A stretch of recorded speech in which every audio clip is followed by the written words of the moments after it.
Hello everyone, कैसे हैं आप सब। आई होप आप सब बहुत अच्छे होंगे और मेरी वीडियोस से कुछ ना कुछ नया जरूर सीखेंगे। मैं हूं आपकी होस्ट एंड दोस्त, दैट इज हिना वर्मा। ठीक है, तो मैं हूं हिना वर्मा और आज से मैं आपको पढ़ा रही हूं साइंस। और आज हमने एक ऐसा साइंस का चैप्टर लिया है जो बहुत ही ज्यादा इम्पोर्टेंट है, not only for the exams but also for our life, है ना। हमारी जिंदगी में भी हमें पता होना चाहिए कि रिप्रोडक्शन होता क्या है, बच्चे जो हैं वो पैदा कैसे होते हैं, क्योंकि sex education is very important. चलिए देखते हैं इस चैप्टर को, लेकिन उससे पहले अगर आपने चैनल को सब्सक्राइब नहीं किया है तो जल्दी से कर लीजिए। और मेरा चैनल है हिना वर्मा क्लासेस, फटाफट सब्सक्राइब करिए और शेयर करिए। अब हम पढ़ते हैं इधर चैप्टर 9 जो क्लास 8 का है, that is reproduction in animals. यहाँ पर मैं आपको सारी एनसीईआरटी कवर अप कराऊंगी। तो चलिए देखते हैं एनसीईआरटी में क्या लिखा है और लाइन बाय लाइन उसको समझते हैं और हर एक चीज को ऐसे समझ लेंगे कि कभी भूलेंगे नहीं। चलिए स्टार्ट करते हैं। Okay, do you recall the processes of digestion, circulation and respiration which you have studied in your previous classes. NCERT बोल रही है कि जब आप छोटी क्लासेस में थे, 6th में 7th में, तो आपने कुछ प्रोसेसेस पढ़े थे, जैसे कि डाइजेशन, हमारे पेट में खाना कैसे पचता है, कैसे हम सांस लेते हैं, रेस्पिरेशन, है ना। ये सब चीजें हमने पढ़ी हैं, तो क्या आप सबको वो याद है। ऐसे ही एक प्रोसेस होता है जिसका नाम होता है रिप्रोडक्शन। रिप्रोडक्शन क्या होता है। रिप्रोडक्शन होता है कि जब भी कोई नया बच्चा पैदा हो तो हम क्या कर रहे हैं, हम रिप्रोड्यूस कर रहे हैं। ठीक है, तो रिप्रोडक्शन मतलब एक ऐसा प्रोसेस जिसमें मेल और फीमेल मिलेंगे और उनके मिलने से क्या होगा, एक बच्चा पैदा होगा, दैट इज रिप्रोडक्शन। तो रिप्रोडक्शन के लिए बच्चा पैदा होना is very very very important. ठीक है, और बच्चा पैदा होना यहाँ पर हम क्या बोलेंगे उसको, ऑफस्प्रिंग। ठीक है, एक नया जो है जीव, ठीक है, लिविंग ऑर्गेनिज्म। चलिए स्टार्ट करते हैं। These processes are essential for the survival of every individual. ये जो प्रोसेसेस हैं, जैसे सर्कुलेशन हो गया, रेस्पिरेशन हो गया, डाइजेशन हो गया, ये सब बहुत ही ज्यादा जरूरी है ताकि हम जो है अपनी लाइफ में क्या कर सके, ग्रो कर सके। अगर हमारी सांसें रुक जाती हैं तो क्या हम जिंदा रह पाएंगे, नहीं रह पाएंगे। अगर हमारा डाइजेस्टिव सिस्टम ही खराब हो जाएगा, हमें कुछ पचेगा नहीं, हम कुछ खाएंगे नहीं, तो एट द एंड क्या होगा, सर्वाइवल खत्म हो जाएगा, हम मर जाएंगे, है ना। तो ये सारे प्रोसेसेस जो है ये बहुत ही ज्यादा इंपॉर्टेंट है एक ह्यूमन बीइंग के लिए या किसी भी लिविंग ऑर्गेनिज्म के लिए, ताकि वो अपने जीवन को जी सके, है ना, ताकि वो अपनी लाइफ को जी सके। You have also learn about the processes of reproduction in plants. आपने ये भी पढ़ा हुआ है कि आप प्लांट्स के अंदर रिप्रोडक्शन कैसे होता है ना, पढ़ा हुआ है, याद होगा, पिछली क्लास में पढ़ा था। Reproduction is an essential for the continuation of the species. अब अगर हम रिप्रोड्यूस ही ना करें, पहली चीज रिप्रोडक्शन क्या होता है, दूसरी चीज कि अगर हम रिप्रोड्यूस ना करें तो क्या होगा। सोचिए, अगर आप रिप्रोड्यूस ही नहीं करते, बच्चे ही नहीं पैदा होते, तो आपकी जो जनरेशन है वो वहीं तक रह जाएगी और आगे जो है नए लोग ही नहीं होंगे। ऐसे ही एनिमल्स में है, अगर उनके बच्चे ही नहीं रहेंगे तो क्या होगा, एक टाइम पे उनकी सारी स्पीशीज जो है वो खत्म हो जाएगी, है ना। वो क्या हो जाएंगी, खत्म हो जाएंगी। जैसे हम डायनासोरस की बात करते हैं। अगर मैं आपको करंट अफेयर से रिलेटेड एक चीज बताऊं तो मैं आपको बताती हूँ, जापान में ऐसा हुआ है कि वहां पर जो ज्यादा पॉपुलेशन है वो ज्यादा ओल्ड हो चुकी है। ठीक है, क्यों, क्योंकि वो जो था वो बहुत ही ज्यादा डेवलप्ड कंट्री थी। उधर क्या हुआ, उधर ज्यादा एजुकेशन मिली लोगों को और लोगों ने प्रेफर नहीं करा बच्चा पैदा करना। उन लोगों ने सोचा कि बच्चा पैदा नहीं करते, अभी पैसे कमा लेते हैं। लेकिन अब वो बच्चा पैदा नहीं कर रहे, तो अब क्या हुआ, अब वहां पर जो यंग पॉपुलेशन है ना वो है ही नहीं, अब सारे बूढ़े हो गए वहां पे। तो अब वहां के लोग क्या कर रहे हैं, दूसरी कंट्री से लोगों को हायर करते हैं, बुलाते हैं कि आप हमारे यहाँ आओ, हमारे यहाँ एम्प्लॉयमेंट करो, है ना, एम्प्लॉय हो जाओ, यहाँ पर अच्छी सैलरी पाओ, लेकिन हमारा बिजनेस चलना चाहिए, हमारी कंट्री चलनी चाहिए। तो रिप्रोडक्शन करना बहुत ही इंपॉर्टेंट है, क्योंकि अगर आप रिप्रोड्यूस नहीं करोगे तो आपकी स्पीशीज जो है वो खत्म हो जाएगी। समझाई बात, आगे बढ़ते हैं। Imagine what would have happened if organisms had not reproduced. अगर ऑर्गेनिजम्स ने रिप्रोड्यूस ही नहीं किया होता तो उनकी सारी स्पीशीज को क्या होता, वो खत्म हो जाती, वो विलुप्त हो जाती, है ना, ये हो जाता।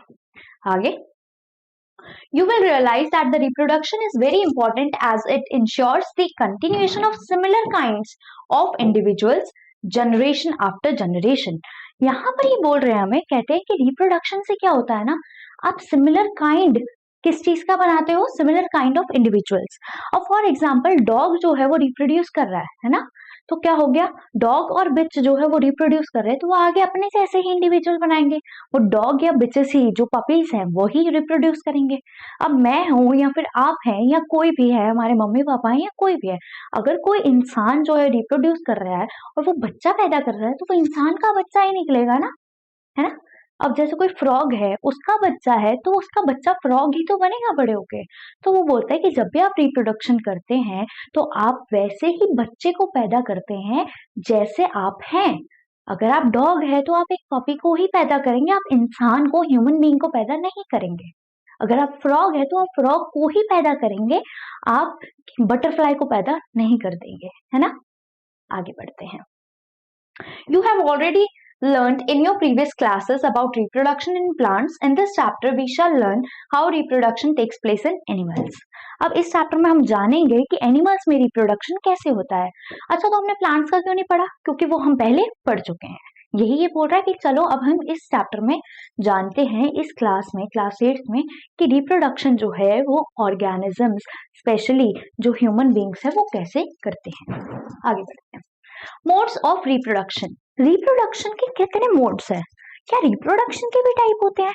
जी हाँ, रिप्रोडक्शन के भी टाइप होते हैं। ठीक है, कौन कौन से टाइप होते हैं? एक होता है सेक्सुअल रिप्रोडक्शन और एक होता है एसेक्सुअल रिप्रोडक्शन। पढ़ते हैं, फिर धीरे धीरे हर चीज आपको स्टेप वाइज बहुत अच्छे से क्लियर करता हूँ। ठीक है। Have you seen the young ones of the different animals? Try to name some of the young ones by completing the table 9.1 as shown in the example.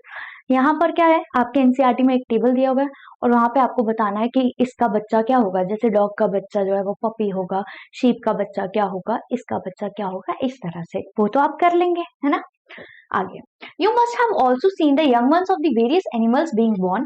Can you tell how chicks and caterpillars are born? क्या आप बता सकते हो कि chicks और caterpillar कैसे born हुए? जब चिकन ने रिप्रोड्यूस करा, है ना, हेन ने रिप्रोड्यूस करा, तो चिक हो गया पैदा। और कैटरपिलर कब बनता है? जब बटरफ्लाई जो है अपना बच्चा देती है ना। तो इसी तरह से हम इसका आंसर दे देंगे। How are kittens and puppy born? अब किटन्स मतलब कैट के बच्चे और पपीज के बच्चे कैसे होते हैं? कैसे होते हैं देखते हैं, है ना। वैसे उनका प्रोसेस यहाँ पे नहीं बताया गया है, बट वो भी मैं आपको बता दूंगी, आपको सब समझ आ जाएगा। ठीक है, तो किटन्स क्या होते हैं? कैट के बच्चे। पपीज क्या होते हैं? डॉग के बच्चे। Do you think that these young ones looked the same before they were born as they do now? Let us find out. अब ये हमसे पूछते हैं, क्या ये बच्चे जब पैदा होते हैं तो ये बड़े होके भी सेम लगते हैं? क्या जब आप छोटे थे या जब आप किसी न्यूबॉर्न बेबी को देखते हो अपनी फैमिली में तो वो इतना सा होता है, लेकिन जब आप उसको देखते हो 7-8 सालों बाद, अब वो 7-8 साल का बच्चा है, तो क्या वो तब भी वैसे ही लग रहा है जैसे वो छोटा बेबी था? नहीं ना, उसके अंदर चेंजेस आए ना, है ना। फॉर एग्जाम्पल मैं थी, जब मैं पैदा हुई होंगी तो मैं इतनी सी थी, लेकिन अब मैं इतनी बड़ी हो गई हूँ, है ना। तो क्या हुआ, हमारी जो चेंजेस हैं वो होते हैं बॉडी में। ठीक है, अब मेरा फेस वैसा नहीं रहा, अब मेरी बॉडी वैसी नहीं रही, अब मेरी हाइट वैसी नहीं रही, अब मेरा बोलने का तरीका वैसे नहीं रहा। पहले मैं बचपन में रोती थी, अब मैं बोलती हूँ, है ना। तो ये सब चेंजेस जो है वो रिप्रोडक्शन करने के बाद जब बॉडी में ग्रोथ होती है तो आते ही आते हैं। अब जो कैट का बच्चा है, जो छोटी सी किटन होगी, वो इतनी सी होगी, लेकिन जब वो बड़ी हो जाएगी तो इतनी हो जाएगी, फिर वो कूदेगी, छलांगे मारेगी, है ना, आवाजें निकालेगी, म्याऊ म्याऊ म्याऊ। ऐसे ही डॉग का, है ना। तो हर किसी के साथ क्या होगा, जब बच्चा पैदा होगा तो उसकी बॉडी में ग्रोथ होगी। ओके, और फिर वो एक जैसे नहीं लगेंगे, है ना, जैसे जब वो पैदा हुए थे और उसके बाद में बहुत ज्यादा डिफरेंस होगा। Just as in plants, there are two modes by which animals reproduce. These are sexual reproduction and asexual reproduction. ये कहते हैं जैसे प्लांट्स में दो तरह का रिप्रोडक्शन पढ़ा हमने, एक तो एसेक्सुअल का और एक सेक्सुअल रिप्रोडक्शन, है ना। ऐसे ही जो एनिमल्स हैं उनमें भी ऐसे ही होता है, उनमें भी रिप्रोडक्शन जो है वो दो तरह से हो सकता है। एक होता है एसेक्सुअल रिप्रोडक्शन और एक होता है सेक्सुअल रिप्रोडक्शन। ठीक है, अब हम बात करते हैं कि सेक्सुअल रिप्रोडक्शन क्या होता है। इस चैप्टर को जानने के लिए बच्चों में बहुत ही ज्यादा क्यूरियोसिटी होती है, होती है ना, आप सच सच बताना। लेकिन अच्छी बात है, क्योंकि ये क्यूरियोसिटी होनी चाहिए, क्योंकि ये सब हमारी लाइफ के साथ जुड़ा हुआ है, तो हमें सही तरीका और सही चीज पता होनी चाहिए, है ना। ये ना हो ना कि कोई हमारा फूल बना दे, हमें पागल बना दे, कुछ और हमें बातें बता दे जो हमें पता ना हो, है ना। तो इससे अच्छा क्या होगा, हम एजुकेटेड हो जाए, है ना, उस चीज को समझे। Sexual reproduction, try to recall the reproduction in plants which you studied in class 7th. You will remember that the plants have reproduced sexually, have male and female reproductive parts. क्या बोलते हैं, ये बोलते हैं कि जो प्लांट्स है उनके अंदर जो था, उनमें जो जब हम सेक्सुअल रिप्रोडक्शन करते हैं तो उसमें भी एक मेल का पार्ट होता है, एक फीमेल का पार्ट होता है, और जब वो दोनों आपस में मिल जाते हैं तो एक नया प्लांट बनता है ना। ये आपने पढ़ा होगा। क्या उसके नेम्स थे वो आप लिखेंगे कमेंट सेक्शन में, ठीक है। Okay. In animals also, males and females have different reproductive parts or organs. Like plants, the reproductive plant parts in the animals also produce gametes that fuse to form zygote. ये बोलते हैं कि जैसे plants में reproduction होता था mail और female के मिलने से, ऐसे ही एनिमल्स के अंदर रिप्रोडक्शन होता है, और एनिमल्स में एक मेल होगा और एक फीमेल होगी। जब वो दोनों आपस में सेक्सुअल रिप्रोडक्शन करेंगे, सेक्सुअली एक्टिव होंगे, तो उसके बाद क्या होगा, उसके बाद एक जायगोट बनेगा, और जायगोट बनेगा, फिर आगे थोड़े प्रोसेसेस होंगे, उसके बाद जो है वो बच्चा पैदा हो जाएगा, ठीक है। It is the zygote which develops into a new individual. ये zygote ही है जो बड़ा होता है और एक नया इंसान या नया इंडिविजुअल बनता है, लिविंग ऑर्गेनिज्म बनता है। This type of reproduction beginning from the fusion of male and female gamete is called sexual reproduction. इस तरह का रिप्रोडक्शन जहाँ पे मेल और फीमेल दोनों के गैमीट्स जो है एक नई जीव को जन्म दे रहे हैं, नए ऑर्गेनिज्म को जन्म दे रहे हैं, इसी को हम बोलते हैं सेक्सुअल रिप्रोडक्शन। ये एसेक्सुअल रिप्रोडक्शन से अलग कैसे है, क्योंकि एक सेक्सुअल रिप्रोडक्शन में सिर्फ एक पेरेंट जो होता है वो ही रिप्रोड्यूस करता है ना। सिंगल पेरेंट के द्वारा जो रिप्रोडक्शन होती है, जिसकी वजह से बच्चा पैदा होता है, वो एसेक्सुअल रिप्रोडक्शन होता है। लेकिन सेक्सुअल रिप्रोडक्शन में एक मेल होगा, एक फीमेल होगी, ठीक है, और उनके फ्यूजन के बाद एक जायगोट बनेगा, और जायगोट जो है वो बड़ा होके एक नया इंडिविजुअल बनेगा। ओके, आगे बढ़ते हैं। Let us find out the reproductive parts in humans and study the processes of reproduction in them. अब हम देखते हैं कि रिप्रोडक्टिव पार्ट्स जो हैं वो ह्यूमंस में कैसे होते हैं। अब हम ह्यूमंस पे आ गए, अब हम एनिमल्स की बात नहीं कर रहे। मैं आपको एक चीज बता दूं दोबारा, एनिमल्स में रिप्रोडक्शन दो तरह का होता है। कितने तरह का? दो तरह का, सेक्सुअल या एसेक्सुअल। लेकिन अगर हम ह्यूमन बीइंग्स की बात करें, हम इंसानों की बात करें, तो हम इंसान सिर्फ और सिर्फ एक तरह से रिप्रोड्यूस कर सकते हैं, और वो है सेक्सुअल रिप्रोडक्शन। एक ऐसा रिप्रोडक्शन जहां पे मेल की भी जरूरत है और फीमेल की भी जरूरत है, जहां पर पुरुष की भी जरूरत है और महिला की भी जरूरत है। अब हम बात करते हैं कि ये जो मेल्स होते हैं इनका रिप्रोडक्शन में क्या काम होता है ना, इनका क्या फंक्शन होता है जिसकी वजह से जो जायगोट है वो बनता है, ठीक है। तो देखते हैं, the male reproductive organ include a pair of testis, उनके पास टेस्टिस होती है, ठीक है, और क्या होता है, two sperm ducts and a penis. अभी आपको फिगर दिखाऊंगी और उसके बाद अच्छे से समझाऊंगी। The testes produce the male gamete called sperm, और ये जो टेस्टिस होती है ये स्पर्म्स जो है वो बनाती है। स्पर्म का ही मेन फंक्शन होता है जिसकी वजह से बच्चा प्रोड्यूस होता है। Okay, look at the figure 9.2 which shows the picture of sperm. Those sperms are very small in size, each has a head, a middle piece and a tail. Sperm जो होते हैं बहुत छोटे होते हैं, लेकिन तब भी हर एक स्पर्म के पास एक हेड होगा, एक टेल होगी और मिडल पीस भी होगा। Indeed, each sperm is a single cell with all the usual cell components. और हर सेल जो हर स्पर्म है वो एक सिंगल सेल्ड होगा, ठीक है, वो एक सिंगल सेल्ड होगा और उसके पास सारे कंपोनेंट्स होंगे जो एक सेल के पास होते हैं। अभी मैं आपको बताती हूँ कैसे।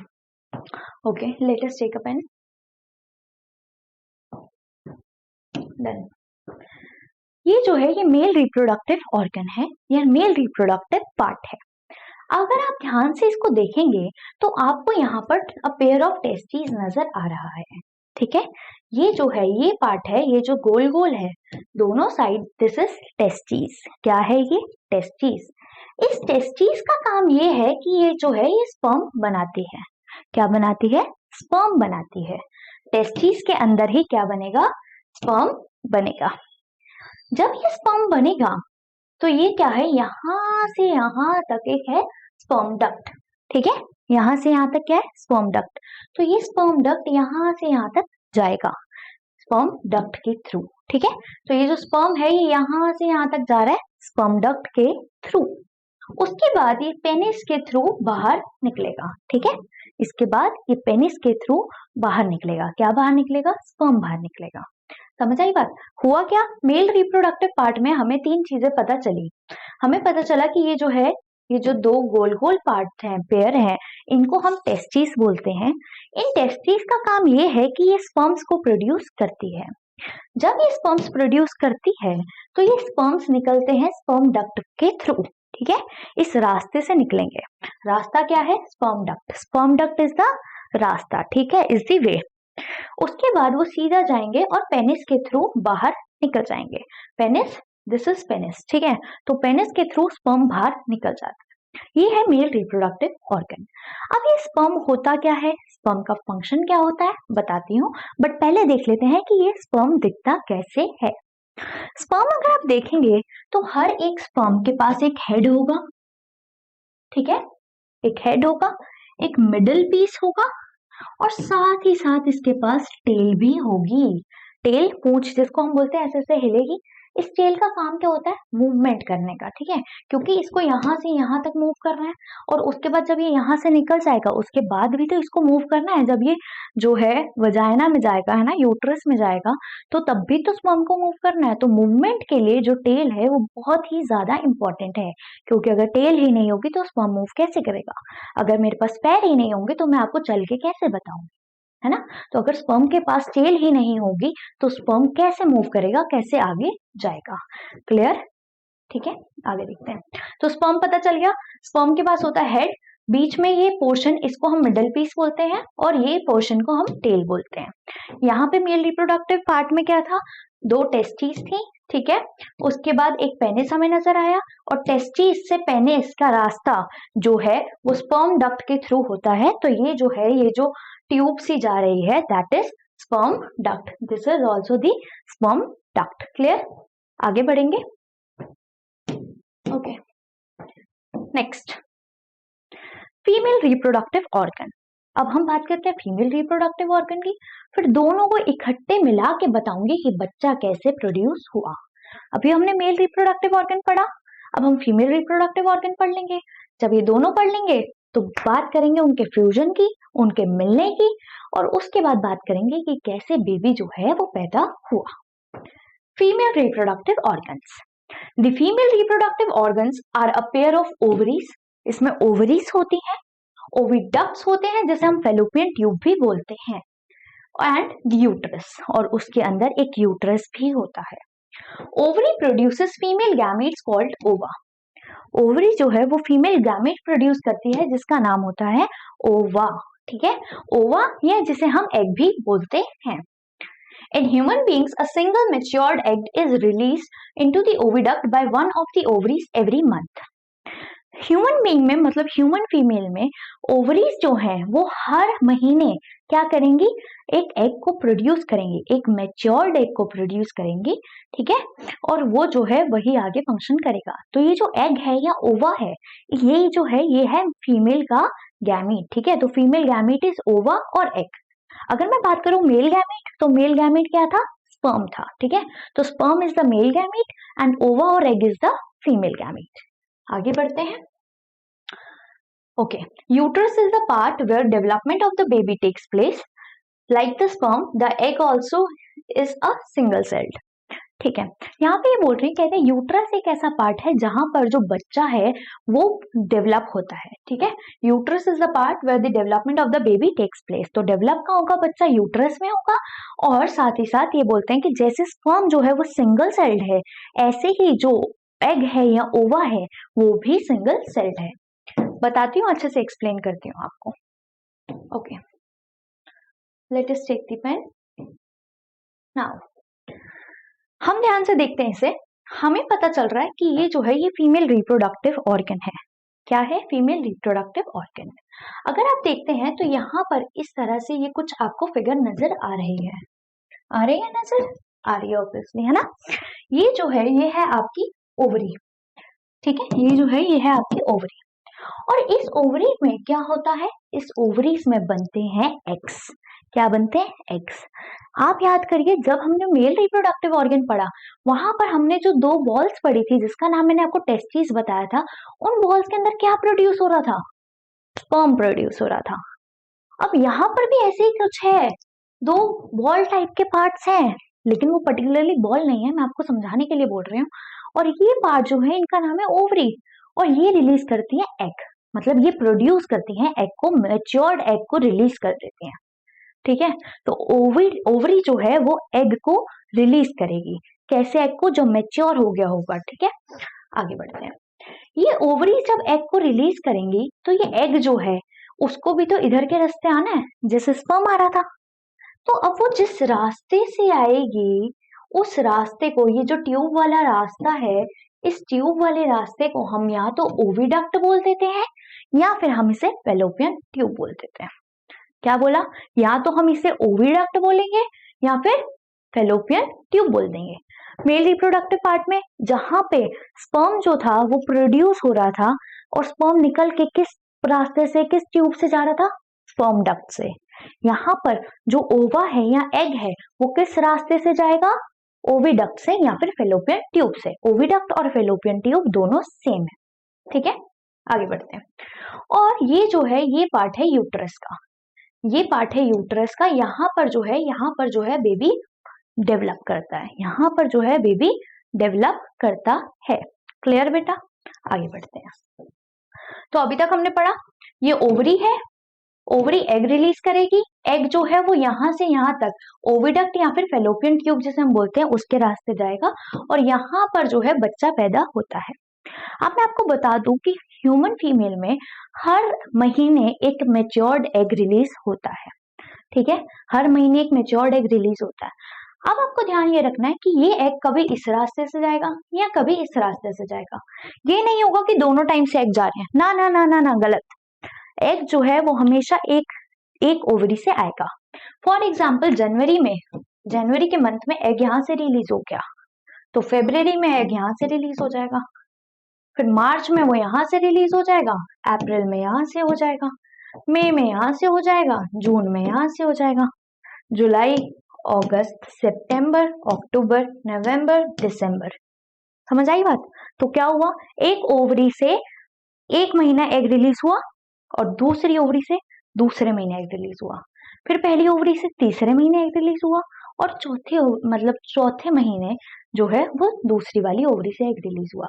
तो ऑल्टरनेट, जैसे हम ऑल्टरनेट डेज क्लासेस लेने जाते हैं MWF, ऐसे ही ऑल्टरनेट मंथ्स पे जो है एक एक ओवरी अपना एग रिलीज करती है, कभी ये कभी ये, एक बार ये फिर ये फिर ये फिर ये फिर ये फिर ये, इस तरह से। क्लियर?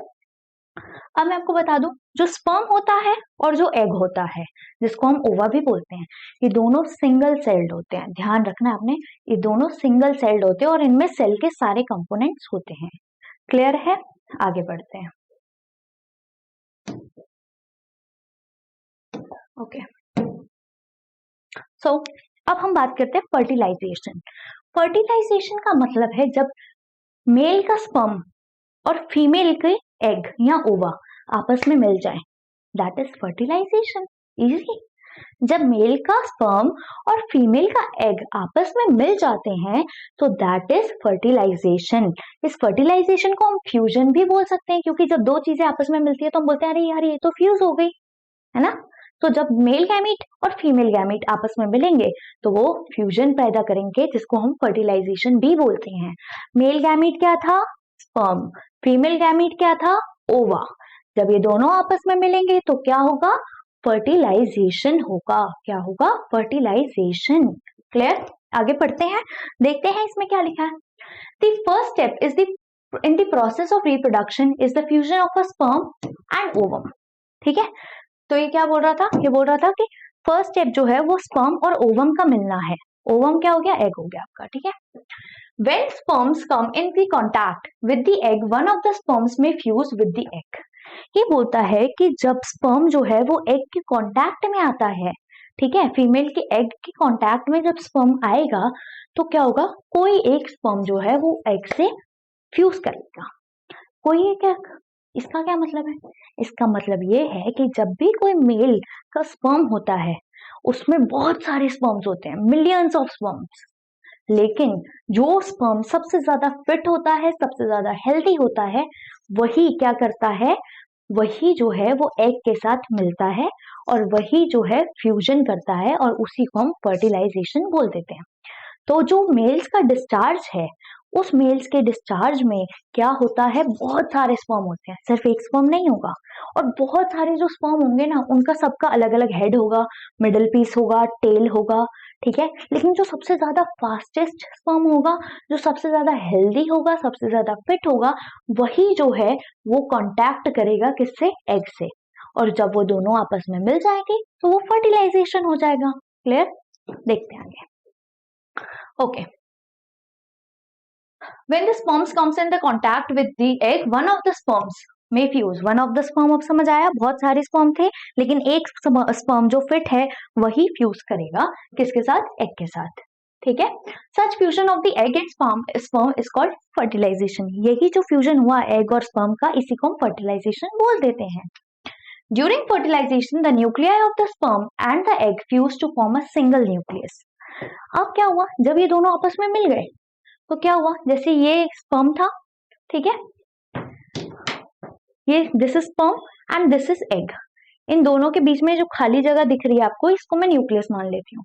जब ये दोनों आपस में फर्टिलाइज करेंगे, मतलब मिलेंगे, तो क्या होगा, इन दोनों का न्यूक्लियस जो है वो आपस में मिल जाएगा, ठीक है। तो इन दोनों के पास पहले दो न्यूक्लियस थे क्योंकि ये अलग सेल था, ये अलग सिंगल सेल था। जब ये दोनों आपस में मिल गए तो एक ही सेल बन गया बड़ा सा और उसके पास एक ही न्यूक्लियस होगा। क्लियर, आगे बढ़ते हैं। This results in the formation of fertilized egg और zygote। जब ये क्या हुआ, ऐसे आपस में मिल गया, फर्टिलाइजेशन हो गया। जब ये आपस में फर्टिलाइजेशन हो गया तो इसी के साथ क्या होता है, क्या होता है, जायगोट बन जाता है। क्या होता है, जायगोट बन जाता है। तो जैसे ही फर्टिलाइजेशन होगा क्या बनेगा, जायगोट बनेगा। फर्टिलाइजेशन के बाद क्या बनेगा, जायगोट बनेगा। आगे बढ़ते हैं। Did you know that the zygote is the beginning of a new individual? क्या आपको पता है जायगोट जो है ना वो एक नए इंडिविजुअल की बिगिनिंग है, मतलब एक नया इंडिविजुअल पैदा होगा अगर जायगोट बन गया, यही बता रहा है वो, मैंने आपको बता दिया ऐसा। क्या बताया, जब जायगोट बन जाएगा तो वो बड़ा होगा, डेवलप होगा और फिर न्यू इंडिविजुअल बन जाएगा। क्लियर, यही तो बात बोल रहा है वो, ठीक है। The process of fertilisation is the meeting of an egg cell from the mother and sperm cell from the father. ये कैसे बना, जब मीटिंग हुई एग सेल की और स्पर्म सेल की, दोनों की जब मीटिंग हुई, फर्टिलाइजेशन हुई, फर्टिलाइजेशन के बाद जायगोट बन गया। आगे, लुक एट योर ब्रदर और sister, see if you can recognise some characters in them similar to those of your mother और फादर। ये बोलता है कि ऐसा करो, अपना अपने भाई बहनों को देखो, और भाई बहनों को जब आप देखते हो तो उनमें नोटिस करना क्या इसमें कुछ मम्मी जैसा है या कुछ पापा जैसा है। अगर आप ये नोटिस करोगे ना तो आपको कुछ ना कुछ ऐसा दिखेगा, जैसे किसी की नाक मम्मी जैसी होगी या पापा जैसी होगी, किसी की आंखें पापा जैसी हैं, किसी का मुंह मम्मी जैसा है, किसी की टंग मतलब किसी का ये जो है ईयर ये उनके जैसा है, किसी की हाइट मम्मी जितनी है या पापा जितनी है, तो कुछ ना कुछ जो है वो मिल रहा होगा। तो अगर आप अपने भाई बहनों को देखोगे और अपने मम्मी पापा के साथ कंपेयर करोगे तो आपको कुछ ना कुछ ऐसा जरूर मिलेगा जो उन दोनों में सिमिलर होगा, ठीक है। जिसको वो हाइट हो सकती है, वो क्या बोलते हैं आपके फीचर्स हो सकते हैं, आईज की शेप हो सकती है, नोज की शेप हो सकती है ना। तो ये सब चीजें, यहाँ तक कि पापा को ज्यादा गुस्सा आता है तो शायद बच्चे को भी ज्यादा गुस्सा आता हो, या मम्मी बहुत ही ज्यादा काम है तो बच्चा भी काम हो, या मम्मी बहुत ज्यादा एग्रेसिव है तो बच्चा भी उनकी तरह बहुत ही ज्यादा एग्रेसिव हो, गुस्से वाला हो। तो ये फीचर्स आपको मिलेंगे, ठीक है। तो कुछ ना कुछ ऐसे फीचर्स जरूर होते हैं जो हमारे को हमारे माँ बाप जैसा बनाते हैं, ठीक है। तो मतलब हम अपने मम्मी पापा जैसे दिखते हैं या फिर उनके जैसे एक्ट करते हैं। Okay, now fertilization which takes place inside the female body is called internal fertilization। अब ये fertilization हुआ कहाँ, ये हुआ फीमेल की बॉडी के अंदर, ठीक है। कैसे हुआ? पेनिस जो थी वो क्या, उसने क्या करा, स्पर्म को रिलीज करा। किसके अंदर रिलीज करा? ह्यूमन फीमेल बॉडी में, ठीक है। और वहीं पे जो था जो आपका एग निकल रहा था ओवरी से, उसके पास वो स्पर्म गया। कहाँ जाएगा स्पर्म, कहाँ पर ये फर्टिलाइजेशन करेंगे, ये एक क्वेश्चन है जो आ सकता है। और ये क्वेश्चन है, मैं आपको बताती हूँ, वेट, ये हमने देखा ना क्या था, ये फीमेल रिप्रोडक्टिव पार्ट था ना। अब इसमें देखो आप, इसमें देखो यहां से जो है स्पर्म गया, ठीक है, स्पर्म गया, जा रहा है जा रहा है जा रहा है, और यहाँ से ओवरी ने एक एग को रिलीज कर दिया। जब उसने एक एग को रिलीज कर दिया तो ये एग इस रास्ते से आ रहा होगा, है ना, आ रहा होगा रास्ते से अपने। जब वो इस रास्ते से आ रहा होगा उतनी देर में स्पर्म भी इस रास्ते आ गया होगा, जो हेल्दी और फिट होगा, और ये यहीं पर क्या कर लेंगे, फ्यूज कर लेंगे। यहीं पर ये लोग क्या कर लेंगे, कौन, स्पर्म और एग या फिर ओवा, ये यहाँ पर ही फ्यूज कर लेंगे। और जब ये यहाँ पे फ्यूज कर लेंगे तो मतलब क्या हो गया, फर्टिलाइजेशन हो गया। क्या हुआ, फर्टिलाइजेशन। और जब फर्टिलाइजेशन हो गया तो क्या बनेगा, जायगोट बनेगा, ठीक है। तो आपको समझ आ गया, यहाँ से स्पर्म गया और यहाँ तक फैलोपियन ट्यूब तक गया, जिसको हम ओविडक्ट भी बोलते हैं। यहाँ से ओवरी से एग आया और यहाँ पर मिला। जब ये दोनों आपस में मिल गए तो फर्टिलाइजेशन हो गया, और फर्टिलाइजेशन हो गया तो मतलब क्या बनेगा, जायगोट बनेगा। क्लियर? आगे बढ़ते हैं। सॉरी, आगे। अब ये जो बात थी मैंने आपको बताई थी, मैंने क्या बताया, यहाँ पर फर्टिलाइजेशन होगा, ठीक है। तो फर्टिलाइजेशन कहाँ होता है, हमेशा ओविडक्ट में होता है। फर्टिलाइजेशन कहाँ होगा, हमेशा ओविडक्ट के अंदर होगा, जिसे हम फैलोपियन ट्यूब भी बोलते हैं। तो अगर उन्होंने पूछ लिया कि फर्टिलाइजेशन कहाँ होता है, तो फैलोपियन ट्यूब में होता है। फर्टिलाइजेशन कहाँ होता है, ओविडक्ट में होता है। क्यों? क्योंकि बात तो सेम है, ओविडक्ट बोलो या फैलोपियन ट्यूब बोलो। अच्छा, अब आप ध्यान दो कि ये जो है, ये पूरा प्रोसेस ये हो कहाँ रहा है, ये हो रहा है एक फीमेल की बॉडी में, है ना, क्योंकि ये फीमेल का रिप्रोडक्टिव पार्ट है, और यहीं पे फर्टिलाइजेशन हो रहा है। तो मतलब फीमेल की बॉडी में क्या हो रहा है, फर्टिलाइजेशन हो रहा है, और ये बॉडी के अंदर हो रहा है, और अंदर हो रहा है मतलब इंटरनल फर्टिलाइजेशन। ऐसा फर्टिलाइजेशन जो किसी की बॉडी के अंदर हो रहा है, तो वो क्या होगा, वो इंटरनल फर्टिलाइजेशन हो जाएगा। अच्छा, तो अगर कोई फर्टिलाइजेशन बाहर हो रहा हो तो वो एक्सटर्नल फर्टिलाइजेशन हो जाएगा, क्योंकि वो बॉडी के बाहर है। इंटरनल फर्टिलाइजेशन जब बॉडी के अंदर हो, एक्सटर्नल फर्टिलाइजेशन जब बॉडी के बाहर हो, है ना। क्लियर? आगे बढ़ते हैं। Okay, internal fertilisation occurs in many animals including humans, cows, dogs and hens। तो ये सिर्फ ह्यूमंस के अंदर नहीं होता, ये जो आपकी हेन्स है, ठीक है, मुर्गियां हैं, आपकी गायें जो है, ठीक है, काउ, और डॉग है, कैट है, इन सब के अंदर इंटरनल फर्टिलाइजेशन ही होता है। आगे, you will be surprised to know within many animals, fertilization takes place outside the body of the female. In these animals, fertilization takes place in water। अब ये क्या होता है, ये बोलते हैं कुछ एनिमल्स ना ऐसे होते हैं जिनकी बॉडी के बाहर फर्टिलाइजेशन होता है।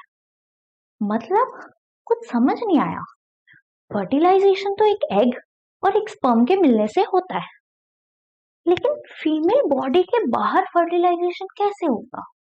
तो ये की तरीका है इसका कि फीमेल जो है वो अपना एग जो है वो बाहर रिलीज कर दे, और स्पर्म जो है वो भी अपना एग बाहर रिलीज कर दे, और जब दोनों के एग और स्पर्म बाहर रिलीज हुए पड़े हैं और वो आपस में कांटेक्ट में आ जाए तो फर्टिलाइजेशन हो जाएगा।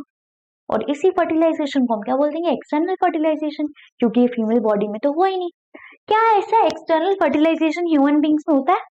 नहीं होता, ठीक है। ह्यूमन बींग्स में कैसा फर्टिलाइजेशन होगा, इंटरनल फर्टिलाइजेशन। ओके, अब हम बात करते हैं फर्टिलाइजेशन की। फर्टिलाइजेशन में क्या हुआ, ये एग था फीमेल का, यहाँ से स्पर्म आ रहा था, जो हेल्दी स्पर्म था वो तो अंदर एग के साथ फ्यूज कर गया, ठीक है। अब जब वो एग के साथ फ्यूज कर गया तो दोनों के न्यूक्लियस जो है वो इकट्ठे हो गए और एक बड़ा सा क्या बन गया, सेल बन गया। जब फर्टिलाइजेशन होता है तो क्या होता है, एक मेल गैमीट और फीमेल गैमीट, मतलब स्पर्म और एग जो है वो आपस में मिल जाते हैं, है ना। और जब वो मिल जाते हैं तो क्या होता है, जाइगोट बनता है। तो यहाँ पे इन्होंने जाइगोट दिखा दिया और इन दोनों के न्यूक्लियस दिखा दिया कि ये जो है ये फ्यूज हो रहे हैं, है ना। तो फ्यूजिंग न्यूक्लियाई, क्लियर। नेक्स्ट, अब हम बात करते हैं फ्रॉग की, या फिर हम बात करते हैं किसकी बात करूं, एक्सटर्नल फर्टिलाइजेशन की बात कर लेते हैं। चलो ठीक है। During spring or rainy season, frogs and toads move to the ponds and slow flowing streams. क्या होता है जब स्प्रिंग का टाइम होता है, स्प्रिंग क्या है, सीजन है यार, है ना। तो जब स्प्रिंग सीजन का टाइम होता है तो जो फ्रॉग्स होते हैं या टोड्स होते हैं ये क्या करते हैं, ये ऐसी जगह पर चले जाते हैं जहां पर पानी की जो फ्लो है, पानी का जो रफ्तार है वो धीरे हो, मतलब कम हो, ठीक है। और बहुत ही ज्यादा तेज पानी बहेगा तो क्या होगा वो भी आपको बताऊंगी। लेकिन क्या हुआ, यहाँ पर इन्होंने बोला कि जब स्प्रिंग सीजन आता है तो उस टाइम पे ज्यादा फिशेस जो है, ज्यादा फ्रॉग्स जो है, ये सब फर्टिलाइजेशन करते हैं। ये जो फर्टिलाइजेशन करते हैं ये एक्सटर्नल फर्टिलाइजेशन होता है, मतलब ह्यूमन फीमेल बॉडी के अंदर ये फर्टिलाइजेशन नहीं होता। उस टाइम पे ये लोग क्या करते हैं, मतलब ये एनिमल्स क्या करते हैं, ये एनिमल्स ऐसे पानी में जाते हैं जहां पर जो पानी का फ्लो है वो बहुत कम हो, धीरे हो, ठीक है। Okay, when the male and female come together in water, the female lays hundreds of eggs. Unlike hen's egg, frog's egg is not covered by a shell and is comparatively very delicate. यहाँ अब हम बात कर रहे हैं frog की। कहता है जब ये पानी में आया जहां पे स्लो फ्लोइंग वाटर था वहां पर फ्रॉग आया, ठीक है, फीमेल फ्रॉग और मेल फ्रॉग। ये जब कांटेक्ट में आए तो फीमेल फ्रॉग ने बहुत सारे अंडे दे दिए, ठीक है, हंड्रेड्स ऑफ एग्स दे दिए। और ये एग सीधा पानी के अंदर दे देगी। वो कौन देगी, फीमेल फ्रॉग देगी। तो फीमेल फ्रॉग अपने आप से एग्स तो रिलीज करेगी लेकिन वो उसकी बॉडी में नहीं रहेगा, वो पानी के अंदर रिलीज करेगी, ठीक है। वहीं पर जो मेल है वो अपना स्पर्म जो है वो भी पानी के अंदर रिलीज कर देगा। अब क्या होगा देखेंगे, ठीक है। लेकिन वो साथ साथ कुछ और बोल रही है, और वो ये बोल रहे हैं, और ये बोल रहे हैं कि जैसे हेन के अंडे होते हैं ना, आपने खाए होंगे अंडे या नहीं भी खाए, अगर आप वेजिटेरियन हो तो देखे तो जरूर होंगे। तो वो अंडे क्या होते हैं, उनके ऊपर एक हार्ड शेल होता है ना, एक हार्ड शेल होता है जिसकी वजह से वो बचे रहते हैं। लेकिन अगर हम फ्रॉग के अंडे की बात करें, फ्रॉग के एग्स की बात करें, तो ये बहुत ही ज्यादा डेलिकेट होते हैं। क्यों, क्योंकि इनके ऊपर कोई कवरिंग ही नहीं है, ठीक है। तो इनके ऊपर कोई कवरिंग ही नहीं है। फॉर एग्जाम्पल ये मेरा फोन है, इसके ऊपर कवर लगा हुआ है ना, इसके ऊपर कवर लगा हुआ है। तो अब ये है, इसको मैं ऐसे ऐसे करूं तो कोई दिक्कत नहीं है ना, क्योंकि ये जो है इसे बचा लेगा या थोड़ा बहुत तो बचा ही लेगा। लेकिन अगर इसके ऊपर कवर ही ना हो, खाली स्क्रीन हो, तो क्या मैं इस पे इतनी जरूरत कर सकती हूँ कि मैं इसे मारूं तेज तेज, नहीं कर सकती ना। क्या होगा, उससे स्क्रीन ब्रेक हो जाएगी। मतलब स्क्रीन जो है वो ज्यादा डेलिकेट है in comparison to the cover, है ना, यही होगा ना। तो इसी तरह से फ्रॉग के अंडे के ऊपर कोई कवरिंग नहीं है, कोई शेल नहीं है, वो सिर्फ और सिर्फ कैसा है, एक नॉर्मल अंडे जैसा। अब आप देखो, एक जो नॉर्मल अंडा होता है ना, मतलब हेन का अंडा ले लेते हैं, ठीक है। तो हेन का जो एग है उसके ऊपर व्हाइट कलर की कवरिंग है, उसे शेल बोल देते हैं, जो फ्रॉग के पास नहीं होती। तो फ्रॉग के पास कैसा एग होता है, जैसे आप अंडे को तोड़ते हो हेन के, तो क्या निकलता है, एक व्हाइट पार्ट निकलता है, एक येलो पार्ट निकलता है। ऐसे ही फ्रॉग का है, लेकिन फ्रॉग के उसको तोड़ना नहीं पड़ता, वो ऐसे ही बस फ्लो कर रहा होता है पानी में, ठीक है। तो ऐसे ही वो बहुत ही ज्यादा डेलिकेट होता है और वो पानी में फ्लो कर रहा होता है। इसीलिए जो फीमेल फ्रॉग है वो एक या दो या तीन अंडे नहीं देती, वो हंड्रेड्स ऑफ एग देती है। क्यों हंड्रेड्स ऑफ एग देती है, क्योंकि उनका लाइफ स्पैन बहुत कम हो जाता है। क्या पता पानी की रफ्तार तेज हो और इनका जो पूरा अंडा था वो खराब हो जाए, है ना, मतलब वो टूट जाए, वो बिखर जाए, है ना, हो सकता है ना। तो इसीलिए अगर आपसे क्वेश्चन पूछ लिया कि अंडा जो है फ्रॉग का, वो इतने सारे जो है फीमेल फ्रॉग इतने सारे अंडे क्यों देती है, तो इसीलिए देती है क्योंकि उनके पास शेल नहीं होता जिसकी वजह से एग प्रोटेक्टेड रहे। तो उनके पास शेल नहीं होता और उनका लाइफ स्पैन कम हो सकता है, इसलिए फीमेल जो फ्रॉग है वो ज्यादा अंडे देती है ताकि उसकी स्पीशीज बची रहे और जो है एक नया इंडिविजुअल ग्रो हो सके, ठीक है। आगे बढ़ते हैं। A layer of jelly holds the eggs together and provides protection to the eggs. ये जो है अब इसको प्रोटेक्शन कौन दे रहा है? बस वो जेली। जैसे आपने क्या देखा, जो नॉर्मल हेन का एग लिया उसके ऊपर एक जेली जेली सी होती है ना, वो व्हाइट कलर का पार्ट, येलो कलर का पार्ट है ना, एग योक है ना, एग व्हाइट। तो इसी तरह जो है फ्रॉग का भी अंडा होगा, ठीक है। तो सिर्फ वही है, उसके ऊपर कोई शेल नहीं है, और वही जो है वो सीधा पानी में वो है डाल दिया गया, ठीक है। किसके द्वारा? फीमेल फ्रॉग के द्वारा। Okay. As the eggs are laid, the male deposits sperms over them. तो अब जहां पर फीमेल फ्रॉग ने अंडे दिए होंगे उसी के ऊपर एक मेल फ्रॉग जाएगा और वहां पर अपना स्पर्म जो है वो मतलब डिस्चार्ज कर देगा, ठीक है। अपना स्पर्म जो है वो क्या कर देगा? डिस्चार्ज कर देगा, डिपॉजिट कर देगा। तो जैसे यहाँ पर जो है ये फीमेल फ्रॉग के बहुत सारे हंड्रेड्स ऑफ एग्स हैं, तो इसी के ऊपर जो है मेल जो है वो अपने जो स्पर्म है उसको छोड़ देगा, ठीक है, डिपॉजिट कर देगा। आगे बढ़ते हैं। Each sperm swims randomly in the water with the help of its long tail. और ये जो है अब आपस में, क्योंकि पानी तो चलता ही रहेगा, अब इनके लिए ये तो है नहीं पानी रुका रहेगा, तो ये क्या करेंगे, ये लोग करेंगे जो स्पर्म है वो एग के पास जाएगा, तो पानी के अंदर से ही एग के पास वो मिल जाएगा, ठीक है। पानी के अंदर ही जो स्पर्म है फ्रॉग का वो एग से मिलेगा, ठीक है, फ्रॉग के एग से। Each sperm swims randomly in the water with the help of its long tail. The sperms come in contact with the eggs. अब ये जो स्पर्म है ये एग के कांटेक्ट में आते हैं। This results in the fertilization. जैसे ही स्पर्म और एग आपस में मिलेंगे तो क्या होगा? फर्टिलाइजेशन होगा। This type of fertilization in which the fusion of a male and female gamete takes place outside the body of female is called external fertilization. एक ऐसा फर्टिलाइजेशन जहां पर फीमेल बॉडी के अंदर फर्टिलाइजेशन नहीं हो रहा लेकिन पानी में हो रहा है या कहीं और हो रहा है, तो उसी को हम एक्सटर्नल फर्टिलाइजेशन बोल देते हैं। इजी। आगे बढ़ते हैं। Okay. It is very common in aquatic animals such as fishes, starfish etcetera. तो ये बहुत ही ज्यादा कॉमन है किसके अंदर? फिशेज वगैरह के अंदर ये बहुत ही ज्यादा कॉमन है। अब हम बात करेंगे डेवलपमेंट ऑफ एम्ब्रियो, उसके बाद हम दोबारा फ्रॉग पे आएंगे, बट बीच में हम एम्ब्रियो की बात कर लेते हैं, ठीक है। Development of embryo. Fertilisation results in the formation of zygote which begins to develop into an embryo. Fertilisation के बाद जब क्या हुआ, ह्यूमन मेल का स्पर्म और ह्यूमन फीमेल की ओवम या ओवा या फिर एग जो है आपस में मिले तो फर्टिलाइजेशन हुआ। जैसे ही फर्टिलाइजेशन हुआ तो उसे हमने बोल दिया कि जायगोट बन गया। लेकिन अब ये जो जायगोट है ये ग्रो भी तो करेगा, तो ये जब ग्रो करेगा तो ये एक एम्ब्रियो बनाएगा, ठीक है, एक एम्ब्रियो की तरह ग्रो करेगा। अब ये एम्ब्रियो क्या होता है देखते हैं। The zygote divides repeatedly to give rise to a ball of cells. The cells then begin to form a group that develop into different tissues and organs of the body. अब क्या हुआ यहाँ पर? तो यहाँ क्या हुआ, यहाँ पर जैसे ये मेरा जायगोट था, ठीक है, ये जो जायगोट है ये अब डिवाइड करने लग जाएगा, मतलब अब दो बन गए, फिर क्या हुआ आगे ये दो बन गए, फिर ये दो बन गए, तो ऐसे ऐसे करके ये आगे बढ़ते रहेंगे और डिवाइड होते रहेंगे। और जब ये डिवाइड होते रहेंगे मतलब बढ़ते रहेंगे और आगे क्या करेंगे, अलग अलग सेल्स बना लेंगे, तो ये एक ऐसा स्ट्रक्चर बना लेंगे जहां पर बहुत सारे जो अंडे हैं वो आपस में मिले हुए होंगे, अंडे नहीं सेल्स, ठीक है, तो जहां बहुत सारे सेल्स आपस में मिले हुए होंगे, तो इस तरह की कोई बॉल ऑफ सेल्स बन जाती है और इसी को हम एम्ब्रियो बोल देते हैं।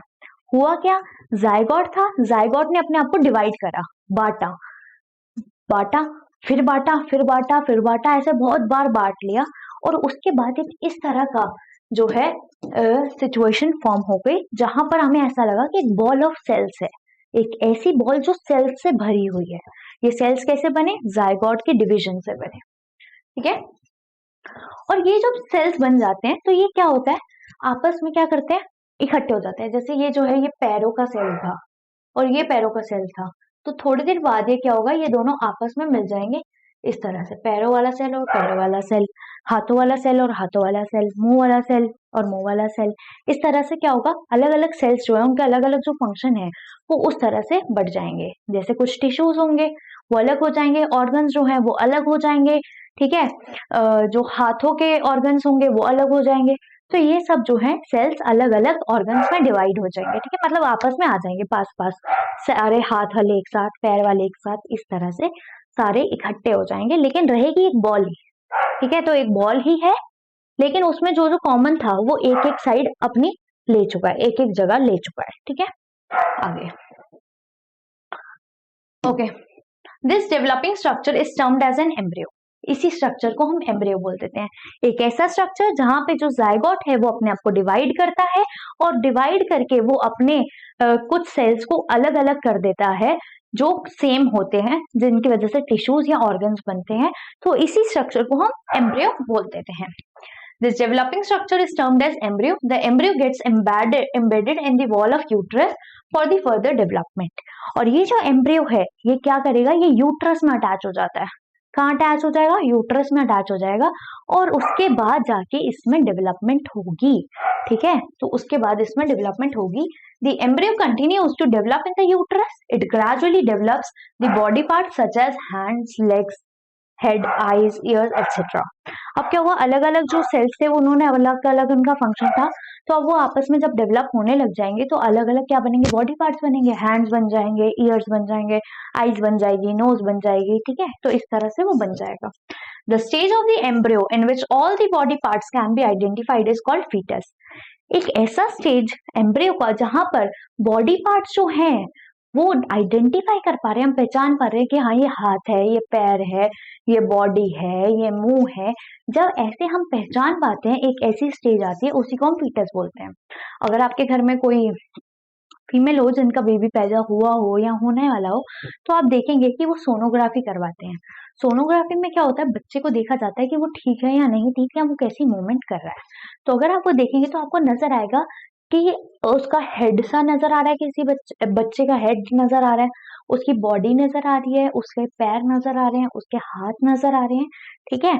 तो ये जो है ये होता है, ठीक है। तो ये क्या है, क्या है ये, फीटस, ठीक है।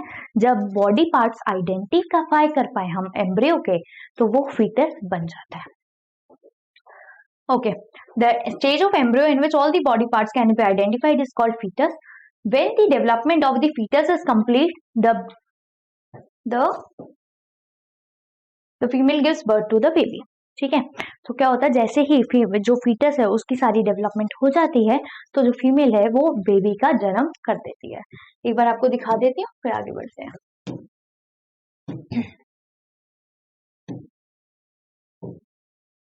ओके, यहाँ पर क्या हुआ था बेटा, ओविडक्ट में, ओविडक्ट या फेलोपियन ट्यूब में हुई थी फर्टिलाइजेशन।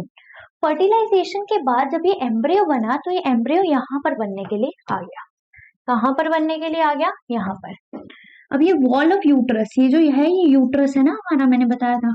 तो ये जो यूट्रस है इसी के साथ जुड़ जाएगा, जुड़ गया यूट्रस के साथ, और यहाँ पर जो है बॉल ऑफ सेल्स बन जाएगी, ठीक है।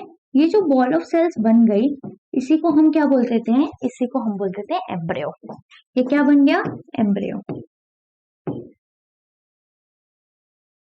Okay, the ball of cells is attach to the uterus, ठीक है। जब ये यूट्रस के साथ अटैच हो जाएगा और ये सारी सेल्स की बॉल बन जाएगी, तो इसे हम एम्ब्रियो बोलेंगे। इसके बाद इसके अंदर क्या होगा, इसके बाद इसके अंदर होगा डेवलपमेंट। जब इसके अंदर डेवलपमेंट होगा, ठीक है, जब इसके अंदर डेवलपमेंट होगा तो ये बॉल तो ऐसे ही रहेगी, लेकिन इसके अंदर कुछ बच्चे जैसा दिखने लग जाएगा, जिसका एक हेड होगा, ऐसे करके आपको हाथ नजर आ रहे होंगे, ऐसे करके बॉडी, और ऐसे ऐसे करके पैर नजर आ रहे होंगे। जब आप बॉडी पार्ट्स को आइडेंटिफाई कर पाते हैं, ठीक है, तो इस स्टेज को अब हम फीटस बोल देते हैं। क्या बोल देते हैं, फीटस। अच्छा, लिखा फोइटस जाता है लेकिन बोला फीटस जाता है, ठीक है। तो लिखेंगे आप फोइटस, लेकिन बोलेंगे क्या, फीटस। तो आप फीटस ही लिखिए और फीटस ही बोलें, ठीक है, मतलब प्रोनाउंसिएशन को अपना सही करें। हुआ क्या था, पहले फर्टिलाइजेशन हुआ, फिर सेल्स की क्या बनी, बॉल बनी, ठीक है। जब सेल्स की बॉल बन गई और वो जो है डेवलपमेंट होने लग गई, तो अब हमारे पास क्या हुआ, एक ऐसा जो है स्ट्रक्चर सब बना, जिसके अंदर एक बेबी हमें दिख रहा है, जिसका एक हेड है, जिसके हाथ हैं, जिसके पैर हैं, जिसकी बॉडी है। और जब हम ये पहचान पा रहे हैं, तो इसी को हम फीटस बोल देते हैं। तो इसी को हम फीटस बोल देते हैं। इजी, कोई डाउट? ठीक है, आगे बढ़े, चले नाउ।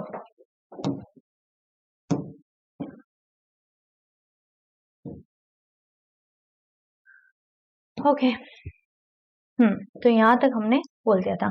अच्छा, जब ये फीटस पूरा कंप्लीट हो जाएगा, इसकी सारी डेवलपमेंट हो जाएगी, तो फीमेल जो है उसको क्या कर देगी, जन्म दे देगी, बच्चा पैदा हो जाएगा, बात खत्म। ठीक है, okay.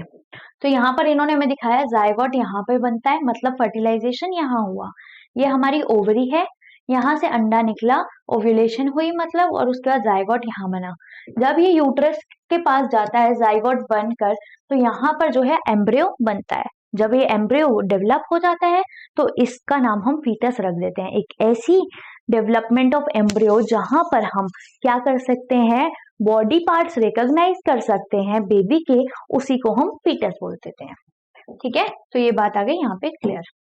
Next, internal fertilization takes place in hens also, but do hens give birth to the babies like human beings and cows? बोलता है कि अभी मैंने आपको बताया कि जो काउ है, हेन है, ये सारी चीज जो है एनिमल्स, ये भी इंटरनल फर्टिलाइजेशन करते हैं, ऑब्वियसली करते हैं। लेकिन अगर हम एक स्पेशल केस देखें और उसमें मैं देखती हूँ कि हेन के अंदर फर्टिलाइजेशन तो इंटरनली हो रहा है, मतलब बॉडी के अंदर हो रहा है, लेकिन वो तो अंडा दे रही है। अगर मैं फीमेल ह्यूमन की बात करूं तो वो तो बच्चा दे रही है, लेकिन जो हेन है वो फर्टिलाइजेशन के बाद अंडा दे रही है। एक जो है इंसान निकाल रहा है और एक जो है अंडा निकाल रहा है, मतलब मुर्गी को तो मुर्गी निकालनी चाहिए, पर वो मुर्गी जो है वो मुर्गी ना निकाल के मुर्गी अंडा दे रही है। तो ऐसा क्यों हो रहा है? ठीक है, let us find out. Soon after fertilisation the zygote divides repeatedly and travels down the oviduct. As it travels down many protective layers are formed around it. अब क्या होता है, हेन के अंदर एक अलग चीज होती है। हेन की बॉडी में जब फर्टिलाइजेशन हुई, तो वो जब फर्टिलाइजेशन हुई तो वो अब क्या करेगा, जायगोट बन जाएगा, और ये जो जायगोट है अब ये रिपीटेडली डिवाइड होगा, है ना, जैसे नॉर्मली ह्यूमन बीइंग में हो रहा था। लेकिन जब ये रिपीटेडली डिवाइड हो रहा था और ओविडक्ट के थ्रू, हेन की ओविडक्ट के थ्रू जा रहा था, तो जब ये रिपीटेडली डिवाइड हो रहा था इसके ऊपर बहुत ज्यादा कवरिंग हो रही थी, मतलब एक बहुत ही ज्यादा प्रोटेक्टिव लेयर सी बन रही थी। जब जायगोट जो है वो डेवलप हो रहा था, डिवाइड कर रहा था, तो अंडे के ऊपर, मतलब जो एग है हेन का, उसके ऊपर बहुत ही ज्यादा प्रोटेक्टिव शीट्स जो है वो बन रही थी, और उसी प्रोटेक्टिव शीट्स को हम क्या बोल देते हैं, लेयर्स बोल देते हैं, जिसको हम शेल बोल देते हैं। ठीक है, the hard shell that you see in hens egg is one such protective layer. ठीक है, तो जो हार्ड शेल हम देखते हैं ना, अंडा देखते हैं मुर्गी का, उसके ऊपर जो व्हाइट कलर का वो बना होता है, या अगर आप देसी अंडा लो तो वो थोड़ा ब्राउनिश सा होता है ना, तो कॉफी कलर का, तो वो जो है हार्ड शेल, वो एक ऐसी ही प्रोटेक्टिव लेयर है जो फर्टिलाइजेशन के बाद जब जायगोट डेवलप हो रहा था फीमेल हेन के अंदर, तो वो प्रोटेक्टिव लेयर बनी थी। Okay, after the hard shell is formed around the developing embryo, the hen finally lays the egg. लेकिन जब ये हार्ड शेल बन जाता है तो हेन अपने अंदर वो शेल को या उस एग को नहीं रखती, और हेन जो है वो अंडा दे देती है। ठीक है, तो हेन जो है वो अंडा देती है, बच्चा पैदा नहीं करती, वो अंडे के रूप में बच्चा पैदा करती है। अगर अंडे के ऊपर वो बैठेगी, उसको थोड़े दिन हीट देगी अपनी, उसके बाद जाके उसमें से एक जो नया मुर्गा या मुर्गी है वो निकलेगा। ठीक है, चिकन निकलेगा, चिक निकलेगा। Okay, the embryo takes about 3 weeks to develop into a chick. ठीक है, तो क्या होगा, जब वो अंडा दे देगी उसके बाद 3 हफ्ते तक कर वो उसके ऊपर बैठी रही, उसको मतलब किसी ने नहीं खाया अंडे को या जो भी है, तो क्या हो जाएगा, 3 हफ्ते बाद जो अंडा है वो टूटेगा और उसमें से एक चिक निकलेगा। ठीक है, क्या निकलेगा, एक चिक निकलेगा। Okay, you must have seen the hen sitting on the eggs to provide sufficient warmth. और क्या मैंने बोला कि उसको हेन को क्या देना पड़ेगा, गर्मी देनी पड़ेगी। गर्मी कैसे देती है हेन अपने बच्चे को, अपने बच्चे के ऊपर बैठ के, मतलब एग के ऊपर बैठ के। तो क्या होता है, जो हेन है वो अपने एग के ऊपर बैठती है ताकि वो एग को गर्माहट दे सके, जिसकी वजह से जो एग है वो क्या हो, अंदर भी डेवलप होता रहे, और जब अंदर डेवलप हो जाए तो एक दिन एग का शेल टूटे और उसमें से चिक बाहर आ जाए। Okay, Did you know that the development of chick takes place inside the eggshell during this period? क्या आपको पता है इस पीरियड के अंदर जो एग का शेल है उसी के अंदर जो है डेवलपमेंट हो रही है? तो यही मैंने आपको बताया है ना, ये तो मैं आपको बता चुकी हूँ। After the chick is completely developed it burst open the egg shell. जैसे ही चिक जो है वो कम्प्लीटली डेवलप हो जाएगा एग के अंदर से, तो एग का शेल जो है वो ब्रेक हो जाएगा और उसमें से चिक जो है वो बाहर आ जाएगा। In animals which undergo external fertilization, development of embryo takes place outside the female body. अब यहाँ पर ये हेन से हट चुके हैं और ये बात करें अब एक्सटर्नल फर्टिलाइजेशन वाले। एक्सटर्नल फर्टिलाइजेशन किसमें हुआ था? फ्रॉग में हुआ था, फिशेस में होता है ना। तो क्या हुआ फ्रॉग में? जैसे ही क्या हुआ था, जो एग थे फ्रॉग के, हंड्रेड्स ऑफ एग, है ना, फीमेल फ्रॉग के हंड्रेड्स ऑफ एग, उसके ऊपर जो स्पर्म था मेल फ्रॉग का, है ना, वो जो है जब वो आपस में कांटेक्ट में आए तो फर्टिलाइजेशन हो गया। लेकिन वो फर्टिलाइजेशन कहाँ हुआ? पानी के अंदर, मतलब एक्सटर्नल फर्टिलाइजेशन। तो वहां पर जब फर्टिलाइजेशन पानी के अंदर हो गया तो डेवलपमेंट क्या ह्यूमन मतलब जो हैन फीमेल है उसके अंदर, फ्रॉग फीमेल है उसके अंदर होगी? नहीं ना। तो डेवलपमेंट भी तो बाहर ही होगी, है ना। तो जो एम्ब्रियो है वो कहाँ डेवलप होगा? एक्सटर्नल फर्टिलाइजेशन में, बाहर ही डेवलप होगा। फीमेल बॉडी के अंदर तो डेवलप नहीं हो सकता, क्योंकि जब फर्टिलाइजेशन ही बाहर हुई है तो डेवलपमेंट भी बाहर होगी। ओके, आगे बढ़ते हैं।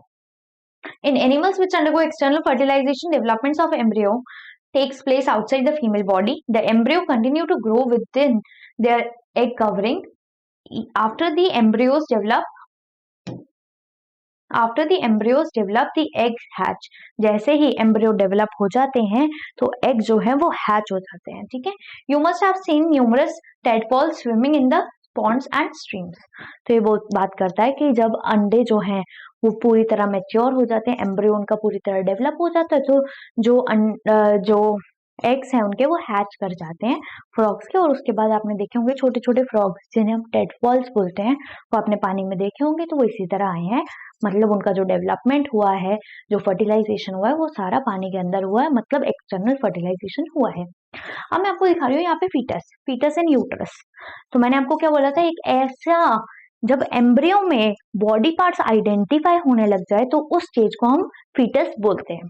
तो यहाँ पर जो है ये ह्यूमन यूट्रस है, ह्यूमन फीमेल यूट्रस है, और यूट्रस के अंदर जो है एम्ब्रियो आ गया, ठीक है।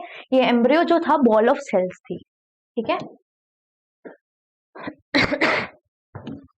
ये जो एम्ब्रियो था ये पहले एक बॉल ऑफ सेल्स थी, ठीक है। एक बॉल ऑफ सेल्स थी जो धीरे धीरे डेवलप हो गई इस तरह के शेप में, ठीक है। इधर क्या हुआ, इधर आपको नजर आ रहा है कि ये बच्चे का जो है ये फेस है, हेड है, ईयर नजर आ रहे हैं आपको ये हैंड्स नजर आ रहे हैं, आपको पैर नजर आ रहे हैं, आपको फुट नजर आ रहा है। जब आप बॉडी पार्ट्स को रिकॉग्नाइज कर पा रहे हैं, दैट इज फीटस, है ना। तो ये मैंने आपको दिखाया था, बट हाँ मेरी ड्राइंग अच्छी नहीं है, बट आई होप अब आपको अच्छे से समझ आ गया होगा, या शायद पहले भी आ गया होगा। कमेंट सेक्शन में बता देना समझ कब आया था। चलिए अब हम बात करते हैं विविपेरस एंड ओविपेरस एनिमल्स की। अभी हमने बात करी थी हेन की, और मैं बात करती हूँ फीमेल की, ह्यूमन फीमेल की, ठीक है, या काऊ की, या फिर किटन की, ठीक है, जो कैट होती है ना, या फिर मैं डॉग की बात करती हूँ जिसमें जो फीमेल है वो बिच है। वो जो है वो अंडा नहीं देते, है ना, नहीं देते। वो क्या देते हैं, वो सीधा डॉग का पपी पैदा होता है, कैट्स का किटन पैदा होती है, ह्यूमंस में ह्यूमन का बच्चा ही पैदा होता है। लेकिन जो हेन थी उसमें तो अंडा पैदा हुआ था, हेन तो पैदा ही नहीं हुई। तो ये क्यों हो रहा है? क्योंकि दो तरह के एनिमल्स होते हैं, एक होते हैं विविपेरस एनिमल और एक होते हैं ओविपेरस एनिमल्स, ठीक है। We have learn that some animals give birth to the young ones while some animals lay eggs which later develop into young ones. ये बोलते हैं, हमने देखा कि कुछ एनिमल्स ऐसे हैं जो सीधा ही बच्चे को जन्म देते हैं, लेकिन कुछ एनिमल्स ऐसे भी हैं जो पहले अंडे को जन्म देते हैं और फिर वो अंडा जाके बड़ा होता है, मतलब धीरे धीरे डेवलप होता है, और फिर उस अंडे में से एक बच्चा निकलता है। हमने क्या देखा, एक नॉर्मली फीमेल जो है वो बच्चा पैदा कर रही है, दूसरी तरफ मैं देख रही हूँ एक ऐसी फीमेल है जिसने अंडा दिया, और वो अंडा जब मैच्योर हो गया, जब डेवलप हो गया, तो फिर उसने एक बच्चा दिया। The animals which give birth to the young ones are called viviparous animals. ऐसे एनिमल्स जो बच्चा पैदा करते हैं, सीधा ही बच्चे को जन्म देते हैं, वो विविपेरस एनिमल है। फॉर एग्जाम्पल हमारे घर में हम देख लेते हैं, हमारी मम्मी ने हमें पैदा किया, सीधा यंग वंस हम पैदा हुए। हम पहले अंडा तो नहीं थे, उसके बाद बच्चा बने हो, नहीं ना, हम सीधा बच्चे के रूप में पैदा हुए। तो हम जो है विविपेरस एनिमल्स हैं, ह्यूमंस जो है वो विविपेरस एनिमल्स हैं। ऐसे ही काऊ जो है वो अपने काऊ को ही जन्म देगी, है ना, कैटल को, तो क्या हो गया, वो भी क्या है, विविपेरस एनिमल है। ऐसे ही डॉग जो है वो पपी को जन्म देगा, है ना, जो बिच है वो पपी को जन्म देगी, तो वो भी विविपेरस है। कैट जो है वो किटन को जन्म देगी, वो भी विविपेरस है। लेकिन जो एनिमल्स अंडे को पहले जन्म देते हैं, मतलब पहले अंडा ले करते हैं और उसके बाद जो है यंग वंस निकलता है या बच्चा निकलता है, तो उन्हें हम ओविपेरस एनिमल्स बोलते हैं। Those animals which lay eggs are called oviparous animals. The following activity will help you understand better. तो कोई नहीं, एक्टिविटी तो हम यहाँ पे नहीं कर रहे, तो मैंने आपको बता दिया विविपेरस एनिमल्स और ओविपेरस एनिमल्स। ऐसे एनिमल्स जो सीधा यंग वंस को पैदा करते हैं वो विविपेरस एनिमल्स होते हैं। ऐसे एनिमल्स जो पहले अंडा देते हैं और उसके बाद अंडे के बाद बच्चा जो है वो बनता है या निकलता है, तो उसे हम ओविपेरस एनिमल्स बोलते हैं। The eggs of a few animals are easy to collect because their mothers lay them outside their bodies. अब कुछ एनिमल्स में ना एग को लेना बहुत इजी होता है। फॉर एग्जाम्पल हेन का एग पाना बहुत इजी है, हम हेन के एग को देख सकते हैं। लेकिन क्या आप एक फीमेल के एग को देख सकते हैं? बहुत मुश्किल है ना, नहीं देख सकते, है ना। फीमेल को, एक फीमेल जो ह्यूमन फीमेल है उसके एग को आप नहीं देख सकते। तो क्या होता है, जो एनिमल्स अंडा देते हैं उनके एग को देखना इजी होता है, क्योंकि वो जो है वो outside the human female body दे रहे हैं। लेकिन inside the human female body egg को पाना बहुत ही मुश्किल होता है। Okay, these animals from which you have collected the eggs are example of oviparous animals. ऐसे एनिमल्स जहां से आप एग को लेते हो वो ओविपेरस एनिमल्स होते हैं। But you would not be able to collect the eggs of dog, cat और काउ, है ना। लेकिन आप कैट का जो है आप एग ले सकते हैं। क्या आप डॉग का एग ले सकते हैं? नहीं ले सकते ना, क्योंकि उनके अंदर ही एग बन रहा है और उनके अंदर ही फर्टिलाइजेशन हो रहा है। तो आप बाहर डॉग का अंडा कहाँ से लाएंगे, बाहर आप काउ का अंडा कहाँ से लाएंगे, बाहर आप ह्यूमन फीमेल का अंडा कहाँ से लाएंगे? तो बहुत ज्यादा मतलब सही बात नहीं है ना, ऐसे हम इजीली उसे कलेक्ट नहीं कर सकते। This is because they do not lay eggs. The mother gives birth to the young ones. These are the example of viviparous animals. ठीक है, तो यही जो है viviparous animals है, क्योंकि जो मदर है वो अंडा ना ले करके सीधा ही बच्चे को जन्म देती है। Can you now give some more examples of the viviparous and oviparous animals? तो ये अब आपकी एक्टिविटी है, ये आपको करना है। कुछ और एग्जाम्पल दो जो viviparous और oviparous animals के हैं। अब हम बात करते हैं यंग वंस टू एडल्ट्स, लेकिन उससे पहले एक छोटा सा वाटर ब्रेक, सिर्फ और सिर्फ 2 सेकंड का, ठीक है। So let me have some water please.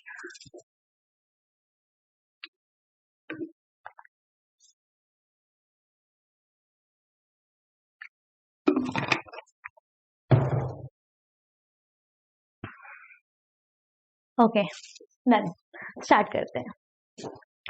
अब हम बात करते हैं young one to adult. Young one से मतलब बच्चे से अब आप एडल्ट बन रहे हैं, तो क्या होता है इसमें, the new individual which are born और hatched from the eggs continue to grow till they become adult.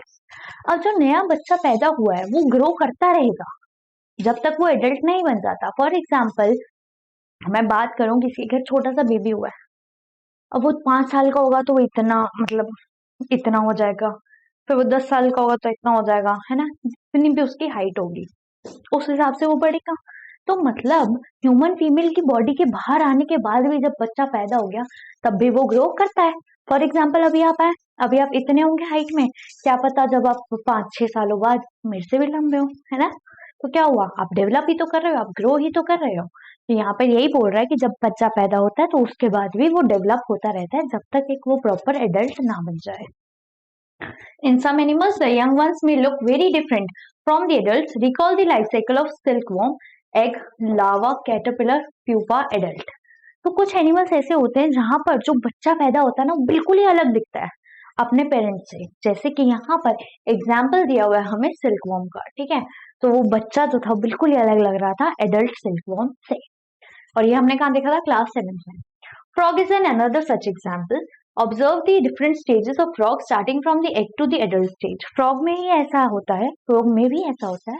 Frog में जो बच्चा पैदा होता है, जिसे हम टेडपोल बोलते हैं या लार्वा बोलते हैं, वो बिल्कुल ही डिफरेंट लगता है as compare to the adult frog.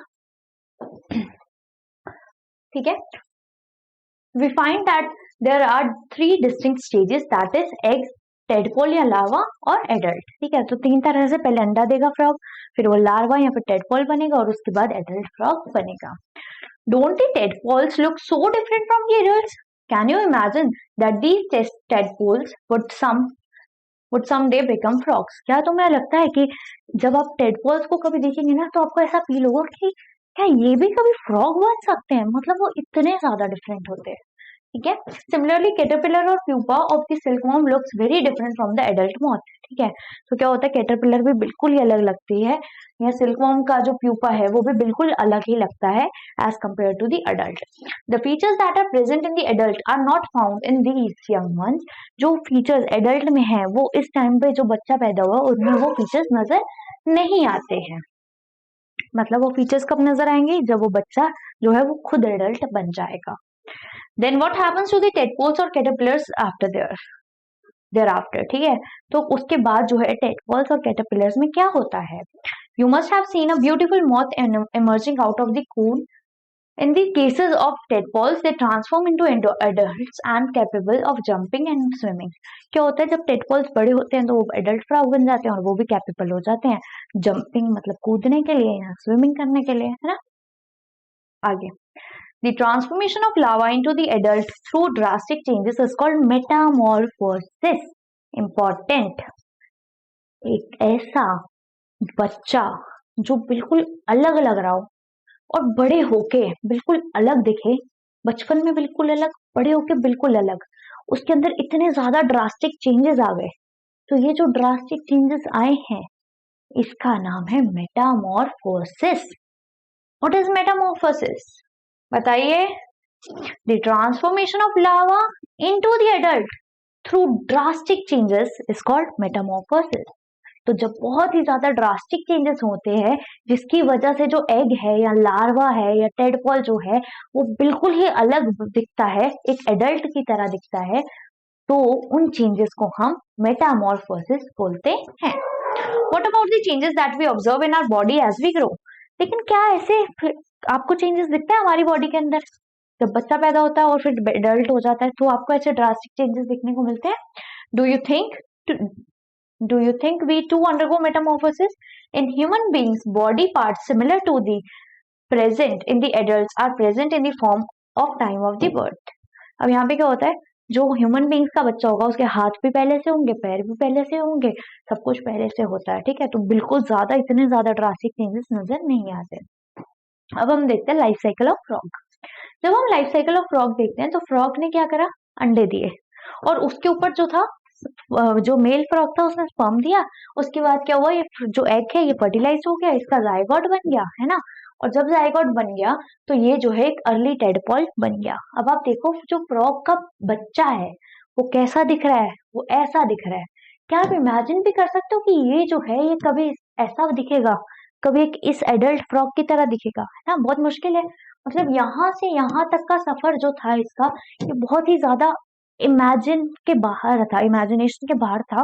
ठीक है, तो यहाँ पर क्या हुआ है, बहुत ही ज्यादा ड्रास्टिक चेंज नजर आए हैं। क्योंकि ये जो ड्रास्टिक चेंज हमें नजर आ रहे हैं इसी प्रोसेस को हम मेटामॉर्फोसिस बोल देते हैं। अर्ली टेडपोल से एडल्ट फ्रॉग तक का जो भी चेंजेस हमें नजर आ रहे हैं वो हमारे क्या हो गए, मेटामॉर्फोसिस हो गई।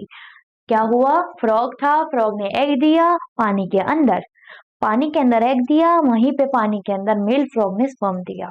जब वो दोनों एग और स्पर्म फ्यूज हो गए तो वो क्या बना, एक जायगोट बना, और जायगोट से वो एक अर्ली टेडपोल बना। जब वो टेडपोल बना तो वो बिल्कुल अलग दिख रहा था as compare to the adult frog. और ये जो कंपैरिजन था इसकी में क्या हुआ, हमें जब ये थोड़े टाइम बाद बड़ा हुआ तो इसमें इतने ज्यादा चेंजेस आ गए कि ये जो था ये बड़े होके ऐसा दिखने लग गया। इन्हीं चेंजेस को हम मेटामॉर्फोसिस बोल देते हैं। क्लियर है? नहीं होगा तो बता देना कमेंट सेक्शन में, दोबारा से वीडियो बना दूंगी। ओके, चलिए अब हम आते हैं एसेक्सुअल रिप्रोडक्शन पर। Asexual reproduction. So far we have learned about the reproduction in some familiar animals, but what about the very small animals like hydra and microscopic organism like amoeba? Do you know how they reproduce? Let us find out. कहते हैं asexual reproduction क्या होता है? एक ऐसा reproduction जहाँ पे सिर्फ एक पेरेंट की जरूरत होती है ना? एक पेरेंट की जहाँ जरूरत होगी वो एसेक्सुअल रिप्रोडक्शन होगा। अब क्या बोलता है कि आपको पता है हाइड्रा और अमीबा में कैसे रिप्रोडक्शन होता है? तो अब हम उसके बारे में पढ़ते हैं। तो हाइड्रा और अमीबा में एसेक्सुअल रिप्रोडक्शन होता है। कैसा रिप्रोडक्शन होता है? एसेक्सुअल रिप्रोडक्शन होता है। Okay, in each hydra there may be one और मोर बल्जेस। एक हाइड्रा जो है उसके अंदर एक या एक से ज्यादा बल्जेस हो सकते हैं। These bulges are the developing new individuals and they are called buds. ये जो bulges हैं ये बड़े होके एक नया इंडिविजुअल बनेंगे और क्योंकि ये bulges हैं तो इनका नाम हमने buds रख दिया है। Recall the presence of buds in the east. East में भी ऐसा ही होता था कि उसमें भी बर्ड्स जो थे वो डेवलप होते थे। In hydra 2 the new individual develops as outgrowth from a single parent. जब एक सिंगल पेरेंट में से कुछ आउटग्रोथ हो गई और वो आउटग्रोथ एक नया इंडिविजुअल बन सकती है तो उसी चीज को हम एसेक्सुअल रिप्रोडक्शन बोल देते हैं। जब एक सिंगल पेरेंट जो है वो इतना केपेबल है कि वो एक नया इंडिविजुअल प्रोड्यूस कर सकता है तो उसी चीज को हम एसेक्सुअल रिप्रोडक्शन बोल देते हैं, क्योंकि यहाँ पर मेल और फीमेल होने की जरूरत नहीं है, यहाँ पे सिर्फ एक ही पेरेंट काफी है एक नए ऑर्गेनिज्म को जन्म देने के लिए। This type of reproduction in which only a single parent is involved is called asexual reproduction. Since new individual develop from the buds and hydra, this type of asexual reproduction is called budding. अब क्या हुआ, ये जो नए individual बनेंगे ये birds के through बने जो न्यू बल्जेस थे और इसीलिए बर्ड्स के थ्रू बने तो इसका नाम हमने बडिंग रख दिया। देखते हैं हुआ क्या। हुआ ये कि एक हाइड्रा आपको ऐसा दिखता है। कैसा दिखता है? ऐसा। लेकिन अगर आप ध्यान से देखो तो ये हाइड्रा का एक बल्ब जैसा आ रहा है, एक बाहर आउटग्रोथ सी नजर आ रही है ना? एक आउटग्रोथ सी आपको बाहर नजर आ रही है और ये आउटग्रोथ इतनी कैपेबल है कि ये एक नया हाइड्रा बना दे। अब ये जो आउटग्रोथ है कि क्या होगा, अब धीरे धीरे बड़ी होगी और धीरे धीरे बड़ी होगी तो एक दिन इतनी बड़ी हो जाएगी जो ये ऐसे करके दिखने लग जाएगी, अलग से हाइड्रा सा दिखने लग जाएगा। और एक दिन क्या होगा, ये हाइड्रा इससे अलग हो जाएगा, टूट जाएगा। क्या होगा, एक दिन ये इससे अलग हो जाएगा और उसके बाद एक नया हाइड्रा जो है वो बन जाएगा। ठीक है, एक नया सा हाइड्रा जो है वो बन जाएगा। ओके, तो अभी तो इस पे ऐसी ही ड्राइंग आई है। आपको क्या दिखाया मैंने? आपको मैंने दिखाया है, बताया है एक हाइड्रा होता है, उस पे एक बड होता है। ठीक है, बड जो है वो धीरे धीरे ग्रो करेगा और जब धीरे धीरे ग्रो करेगा तो थोड़ा और बड़ा हो जाएगा और थोड़ा और बड़े होने के बाद ये क्या होगा, ये क्या हो जाएगा, इससे अलग हो जाएगा, अपने पेरेंट से अलग हो जाएगा और एक नया हाइड्रा बन जाएगा। अब जरूरी नहीं है कि एक हाइड्रा में एक ही बर्ड हो, क्या पता ये बर्ड यहाँ पर भी हो, क्या पता ये बर्ड यहाँ पर भी हो। तो ये जो बर्ड्स हैं ये यहाँ के और डेवलप हो जाएंगे, है ना, और बाद में ये और डेवलप हो जाएंगे और थोड़े टाइम बाद ये इस मेन पेरेंट से अलग हो जाएंगे और एक नया बर्ड जो है वो बन जाएगा। क्लियर? कोई डाउट? आगे बढ़ते हैं। नेक्स्ट। ओके, ये तो हो गया एक मेथड। अच्छा, एक सेकेंड, क्योंकि ये बर्ड से एक अलग जो है इंडिविजुअल बना, एक अलग हाइड्रा बना, तो इसी का नाम हमने बडिंग रख दिया। इसी का नाम हमने बडिंग रख दिया। आगे बढ़ते हैं। Another method of asexual reproduction is observed in the microscopic organism amoeba. एक माइक्रोस्कोपिक ऑर्गेनिज्म है जिसका नाम है अमीबा। उसके अंदर हमें एक और एसेक्सुअल रिप्रोडक्शन का मेथड मिलता है। ठीक है, देखते हैं कैसा होता है। Let us see how this happens. You have already learned about the structure of amoeba. आपको पता होगा अमीबा का स्ट्रक्चर कैसे दिखता है, बहुत ही अनयूजुअल सा ऐसा कुछ होता है। ठीक है, और उसके अंदर एक न्यूक्लियस होता है। You will recall that amoeba is a single celled organism. Amoeba भी एक सिंगल सेल्ड ऑर्गेनिज्म है। अच्छा, इधर हमने 3 सिंगल सेल ऑर्गेनिज्म पढ़े हैं, पता है क्या पढ़ा हमने? सिंगल सेल्ड अमीबा पढ़ लिया, स्पर्म भी सिंगल सेल्ड है और ओवा या फिर एग भी सिंगल सेल्ड होता है, ध्यान रखिएगा। Okay, It begins the process of reproduction by the division of its nucleus into two nuclei. Amoeba का जो न्यूक्लियस है वो दो न्यूक्लियाई में डिवाइड हो जाता है. जब एक न्यूक्लियस होता है तो उसे हम न्यूक्लियस बोलते हैं. जब वो एक से ज्यादा न्यूक्लियस होता है तो हम उसे न्यूक्लियाई बोल देते हैं.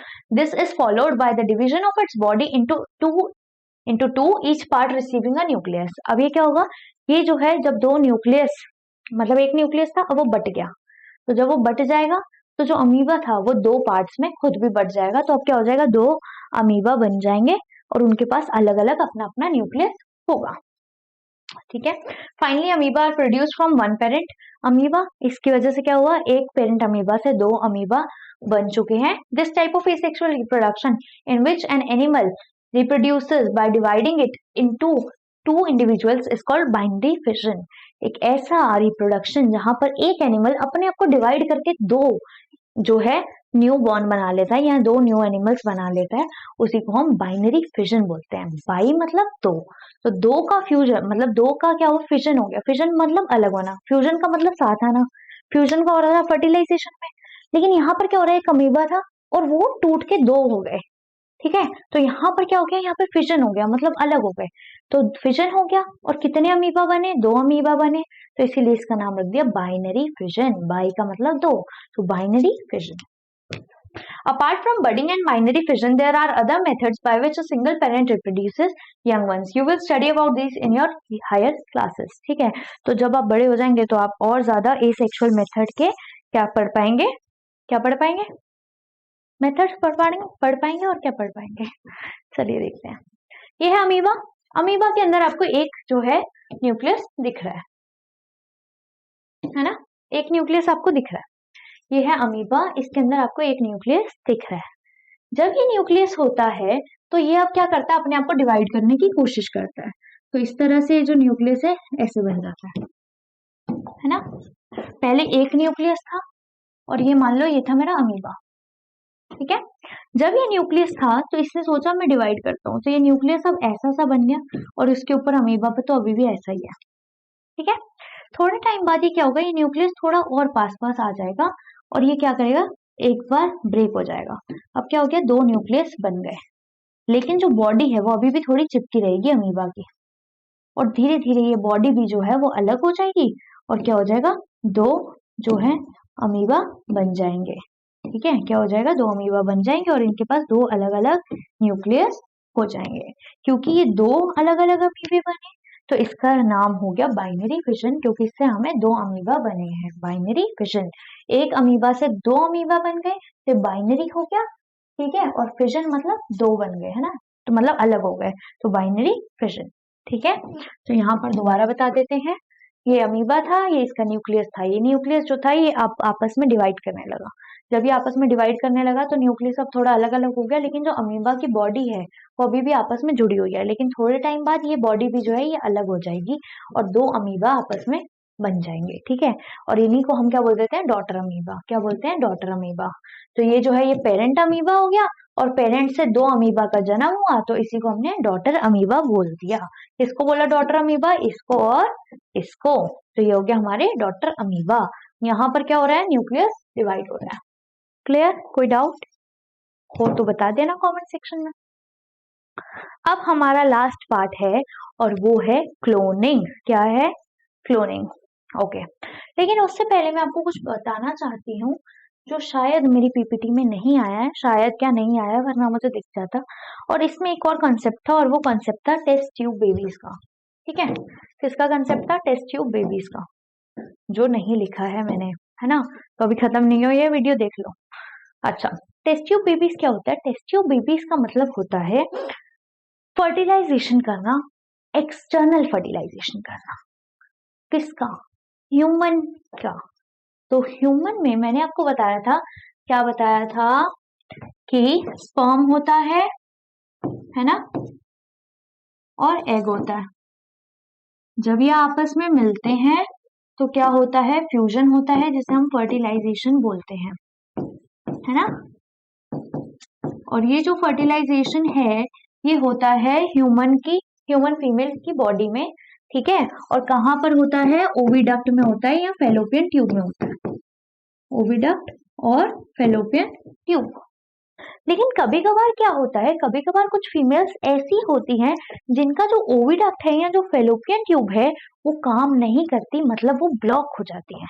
क्या हो गया, ओविडक्ट जो है या फेलोपियन ट्यूब, फेलोपियन ट्यूब किसकी, फीमेल की, क्या हो गई, ब्लॉक हो गई। ठीक है, फीमेल की जो फेलोपियन ट्यूब है वो ब्लॉक हो जाती है। अब जब फीमेल की फेलोपियन ट्यूब ही ब्लॉक हो गई, मतलब अब उसमें से जो एग है वो नहीं आएगा, और बच्चा पैदा करने के लिए जो एग है वो फेलोपियन ट्यूब में आना चाहिए और वहां से स्पर्म आना चाहिए, है ना, फेलोपियन ट्यूब के अंदर, और वहां पर फर्टिलाइजेशन हो जाती है। यहाँ पर अब क्या होगा, क्योंकि अब फेलोपियन ट्यूब ही ब्लॉक्ड है, तो हम क्या करते हैं, हम ह्यूमन फीमेल की जो ओवरी है उसके अंदर से एक मेच्योर्ड एग को ले लेते हैं। कहाँ ले लिया, बाहर ले लिया, ठीक है, मतलब बाहर निकाल देते हैं ह्यूमन बॉडी के अंदर से। ये बहुत ही ज्यादा जो है टेक्निकल प्रोसेस होता है, ठीक है, इसको हम टेस्ट ट्यूब बेबी बोलते हैं।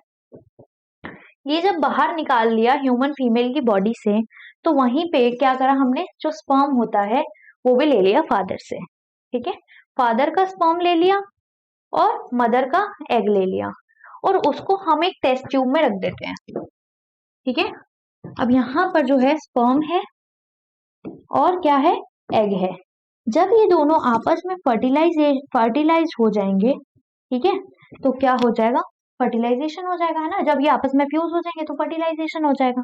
जैसे ये फर्टिलाइजेशन हो जाएगा तो थोड़े टाइम के लिए हम इसे रखेंगे ताकि थोड़ा सा डेवलप हो जाए, और जब ये डेवलप हो जाएगा तो उसके बाद हम ह्यूमन फीमेल जो थी जिससे हमने एग लिया उसी के यूट्रस के अंदर इसको डाल देंगे। तो ये जो था ये अब ह्यूमन फीमेल के यूट्रस में डाल दिया जाएगा। अच्छा, यहाँ पर क्यों डाला गया यूट्रस में, क्योंकि जो एम्ब्रियो है वो क्या करता है, वो डेवलपमेंट ही यूट्रस में करता है ना, डेवलप ही यूट्रस में होता है। अब एक चीज बताओ, एक ह्यूमन है, उसका जो है ओविडक्ट, जो फेलोपियन ट्यूब है वो खराब है, तो हमने क्या करा, ओवरी से एग लिया और वहां से जो फादर है उसका स्पर्म लिया और उन दोनों को मिला दिया एक टेस्ट ट्यूब के अंदर। जब वो फर्टिलाइज हो गए और थोड़े टाइम के लिए हमने उन्हें डेवलप होने के लिए रख दिया, तो अब ये क्या हो गया, अब थोड़ा ये काबिल हो गया एक ह्यूमन फीमेल बॉडी के अंदर जाने के लिए। तो जो मदर थी जिनसे हमने एग लिया उनका यूट्रस तो सही है, उनका सिर्फ ओविडक्ट ही तो खराब था, फेलोपियन ट्यूब ही तो ब्लॉक थी।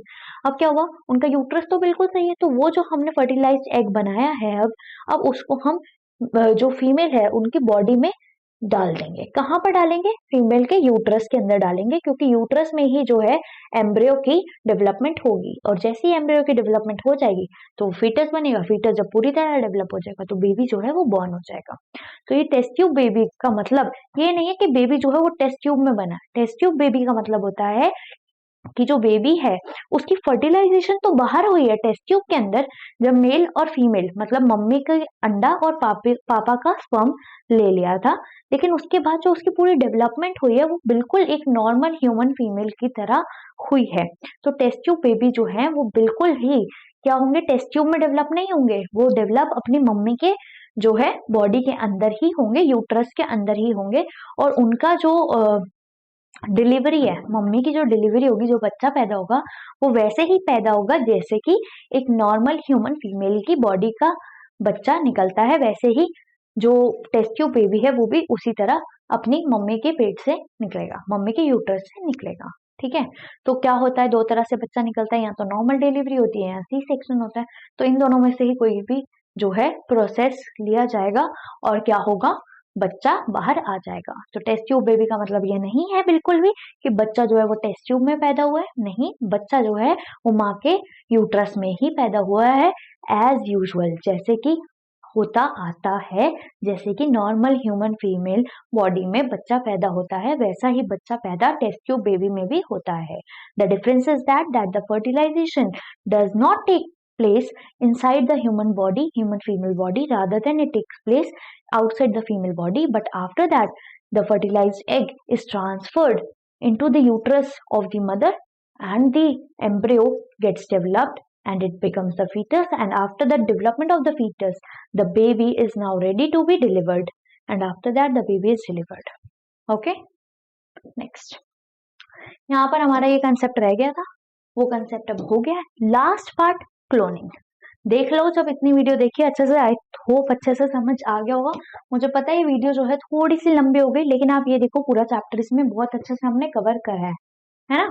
तो क्लोनिंग क्या होता है, बहुत इजी टॉपिक, 5-7 मिनट 10 मिनट बस, इससे ज्यादा नहीं। ठीक है, तो क्लोनिंग जो है उसका मतलब होता है एक ऐसा इंडिविजुअल पैदा करना जो बिल्कुल सेम हो। फॉर एग्जाम्पल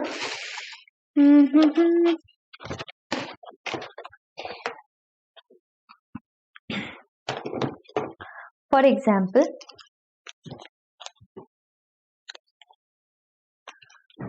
मेरे पास ये 2 शीट्स हैं पिंक कलर की, बिल्कुल सेम सेम। ठीक है, अच्छा ये जो शीट्स हैं ये जो शीट्स हैं ये एक दूसरे जैसी बिल्कुल सेम लग रही हैं या नहीं लग रही, खुद बताओ, है ना, लग रही है।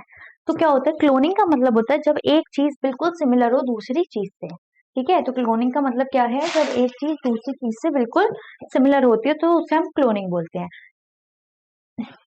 तो क्लोनिंग क्या है, अगर मैंने ये पेन लिया तो इसी का जैसा same to same ditto pen होगा तो उसे मैं क्लोनिंग बोल दूंगी कि अब ये क्लोन बन गया। क्लोन मतलब बिल्कुल सेम, उसमें कोई डिफरेंस नहीं है। अगर हम बात करें ह्यूमंस में भी ऐसा होता है क्या, तो नहीं होता। क्यों, आप मम्मी पापा के कैरेक्टरिस्टिक्स तो होते हैं आप में, लेकिन क्या आप बिल्कुल अपनी मम्मी की तरह दिखते हैं, ये क्या आप बिल्कुल अपने पापा की तरह दिखते हैं, नहीं होता ना ऐसा। तो क्या हुआ कि हम क्लोन नहीं हुए। क्लोन मतलब ditto same, exact copy, exact copy is cloning. तो यहाँ पर क्या किया गया, यहाँ पर ना क्लोनिंग कराई गई। क्लोनिंग मतलब क्या हुआ, एक फिन डॉर्सेट शीप ली गई और एक ली गई स्कॉटिश ब्लैक फेस ईव। ठीक है, ये दोनों शीप्स हैं, एक बिल्कुल आपको दिख रहा है बिल्कुल व्हाइट है और एक आपको दिख रहा है जिसका जो फेस है वो ब्लैक है। ये है फिन डॉर्सेट शीप और ये है स्कॉटिश ब्लैक फेस ईव। इन दोनों को आपस में क्या कराया गया, फर्टिलाइज करवाया गया ना, इन दोनों का जो है मेल करवाया गया। कैसे मेल करवाएंगे, जो फीमेल होगी उसका एग ले लेंगे, मेल जो शीप होगा उसमें से स्पर्म ले लेंगे, उन दोनों को मिला देंगे। ठीक है, और उसके बाद क्या हो जाएगा, ये बन गई हमारी डॉली, मतलब जो बच्चा पैदा हुआ वो एग्जैक्ट इसकी तरह पैदा हो गया। अब आप देखो बिल्कुल सेम है, इसके भी बॉडी पे यहाँ पे है, इसकी बॉडी पे भी यहाँ पे है ना, इसके यहाँ ये है, इसके यहाँ पर भी सेम ऐसा ही है ना। बट आप देखोगे यहाँ पर ये अलग है ना, तो ये चीजें अलग है, ये सब चीजें देखो बिल्कुल एग्जैक्ट कॉपी है, कोई भी डिफरेंस नहीं है, तो इसी को हम क्लोनिंग बोलते हैं। पढ़ते हैं क्लोनिंग कैसे हुई थी। ये जो है डॉली शीप के बारे में एक स्टोरी है। डॉली जो है ये पहला ऐसा एनिमल था जिसको क्लोन करा गया था। Story of Dolly, the cloning is the process is the production of an exact copy of a cell and any other living part or a complete organism. Cloning एक ऐसी चीज है जहां पर हम एक एग्जैक्ट कॉपी प्रोड्यूस करते हैं, चाहे वो एक सेल की हो, चाहे वो एक टिश्यू की हो, चाहे एक ऑर्गन की हो, चाहे एक पूरे लिविंग ऑर्गेनिज्म की हो। ठीक है, cloning of an animal was successfully performed for the first time by Ian Wilmut and his colleagues at the Roslin Institute in Edinburgh, Scotland. तो ये जो क्लोनिंग है ये पहली बार स्कॉटलैंड में की गई। किसके द्वारा, किसने करी क्लोनिंग, इयान विल्मट ने अपने कलीग्स के साथ। ठीक है, जो रॉसलिन इंस्टीट्यूट में थे। They clone successfully a sheep name Dolly, और जो उन्होंने जो क्लोनिंग करी और उस क्लोन से जो बच्चा पैदा हुआ जो बिल्कुल सेम था, एग्जैक्ट कॉपी था, उसका नाम उन्होंने क्या रखा, डॉली रखा। Dolly was born on 5 July 1996 and was the first mammal to be cloned. Dolly जो है वो 5 जुलाई को पैदा हुई थी 1996 में। ठीक है, तो 1996 में पहला जो मैमल है जिसका कभी क्लोन किया गया जो सक्सेसफुल रहा तो वो था डॉली का। Okay, Finn Dorset sheep, Scottish ब्लैकफेस ewe, Dolly, इन सबकी फिगर दी हुई है हमें। During the process of cloning Dolly, a cell was collected from the mammary gland of a female Dorset sheep. तो क्या हुआ, यहाँ पर ये जो फीमेल डॉर्सेट शीप है इनका सेल लिया गया, किसका, मेमोरी ग्लैंड्स का। मेमोरी ग्लैंड मतलब वही जो है फीमेल के ग्लैंड्स का, उनका क्या कर दिया गया, सैंपल ले लिया गया। ठीक है, उसके बाद क्या हुआ, okay, simultaneously an egg was obtained from the Scottish ब्लैकफेस ewe. अब क्या हुआ, यहाँ पर क्या करा गया, एक एग जो है वो ले लिया गया, किसका, स्कॉटिश ब्लैकफेस ईव का। The nucleus was removed from the egg, then the nucleus of mammary gland cell from the fin dorsate sheep was inserted into the egg of Scottish black-faced eve whose nucleus had been removed. The egg thus produced was implanted into the into the Scottish black-faced eve. Development of this egg followed normally. ठीक है, तो यहाँ हुआ क्या बताती हूँ आपको, tension मत लो। हुआ यहाँ पर क्या है, मेन चीज ये जो है, ये है एक फिन डॉर्सेट शीप। इसके मेमोरी ग्लैंड होगा, ठीक है, और उसका न्यूक्लियस ले लिया गया, ठीक है, इनका न्यूक्लियस ले लिया गया, मतलब बाहर निकाल दिया गया। चलो बाहर निकाल दिया न्यूक्लियस। और ये जो स्कॉटिश ब्लैकफिश ईव है, इसके पास भी वही ग्लैंड होगा और उसके अंदर भी वैसा ही न्यूक्लियस होगा। यहाँ पर क्या निकाला था हमने, सिर्फ न्यूक्लियस निकाल लिया, लेकिन यहाँ पर हम अंडे को अलग कर देंगे और सिर्फ इसका जो है ये वाला एग वाला पार्ट रख लेंगे, ठीक है। जब ये हमने रख लिया तो अब मैं क्या करूंगी, इसका न्यूक्लियस हटा दिया मैंने, है ना, इसका न्यूक्लियस हटा दिया और यहाँ से इसका ये वाला बाउंड्री जो थी ये हटा दी। अब ये जो न्यूक्लियस है ये मैं इसके अंदर डाल दूंगी, कि ये जो न्यूक्लियस था इस वाली का, मतलब फिन डॉर्सेट शीप का न्यूक्लियस मैं डाल दूंगी अब ये ब्लैक फेस ईव वाली न्यूक्लियस, ब्लैक फेस ईव वाले एग में, ठीक है, और इसका न्यूक्लियस भर देंगे। जब इसको करा उसके बाद क्या करा, इस चीज को वापस से डाल दिया गया, ठीक है, वापस से डाल दिया गया किसके अंदर, इसी के अंदर, ब्लैक जो है मतलब स्कॉटिश ब्लैक फेस ईव के अंदर। अब ये कैसा दिखेगा, ऐसा दिखेगा कि उसके अंदर वो होगा और उसके अंदर न्यूक्लियस होगा।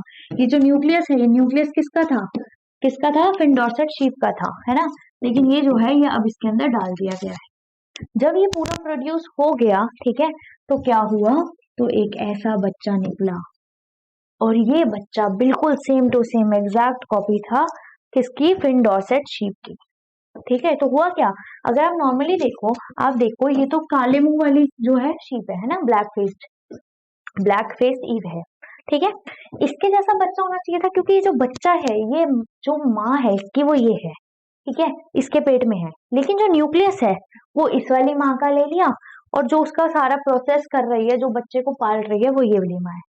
लेकिन जैसा हमने न्यूक्लियस रखा वैसा ही बच्चा पैदा हो गया, मतलब बच्चे में एक भी क्वालिटी ऐसी नहीं आई और ये सारी कॉपी ऐसी आ गई, बिल्कुल एग्जैक्ट कॉपी आ गई, है ना, एग्जैक्ट कॉपी बनकर आ गया इस तरह से।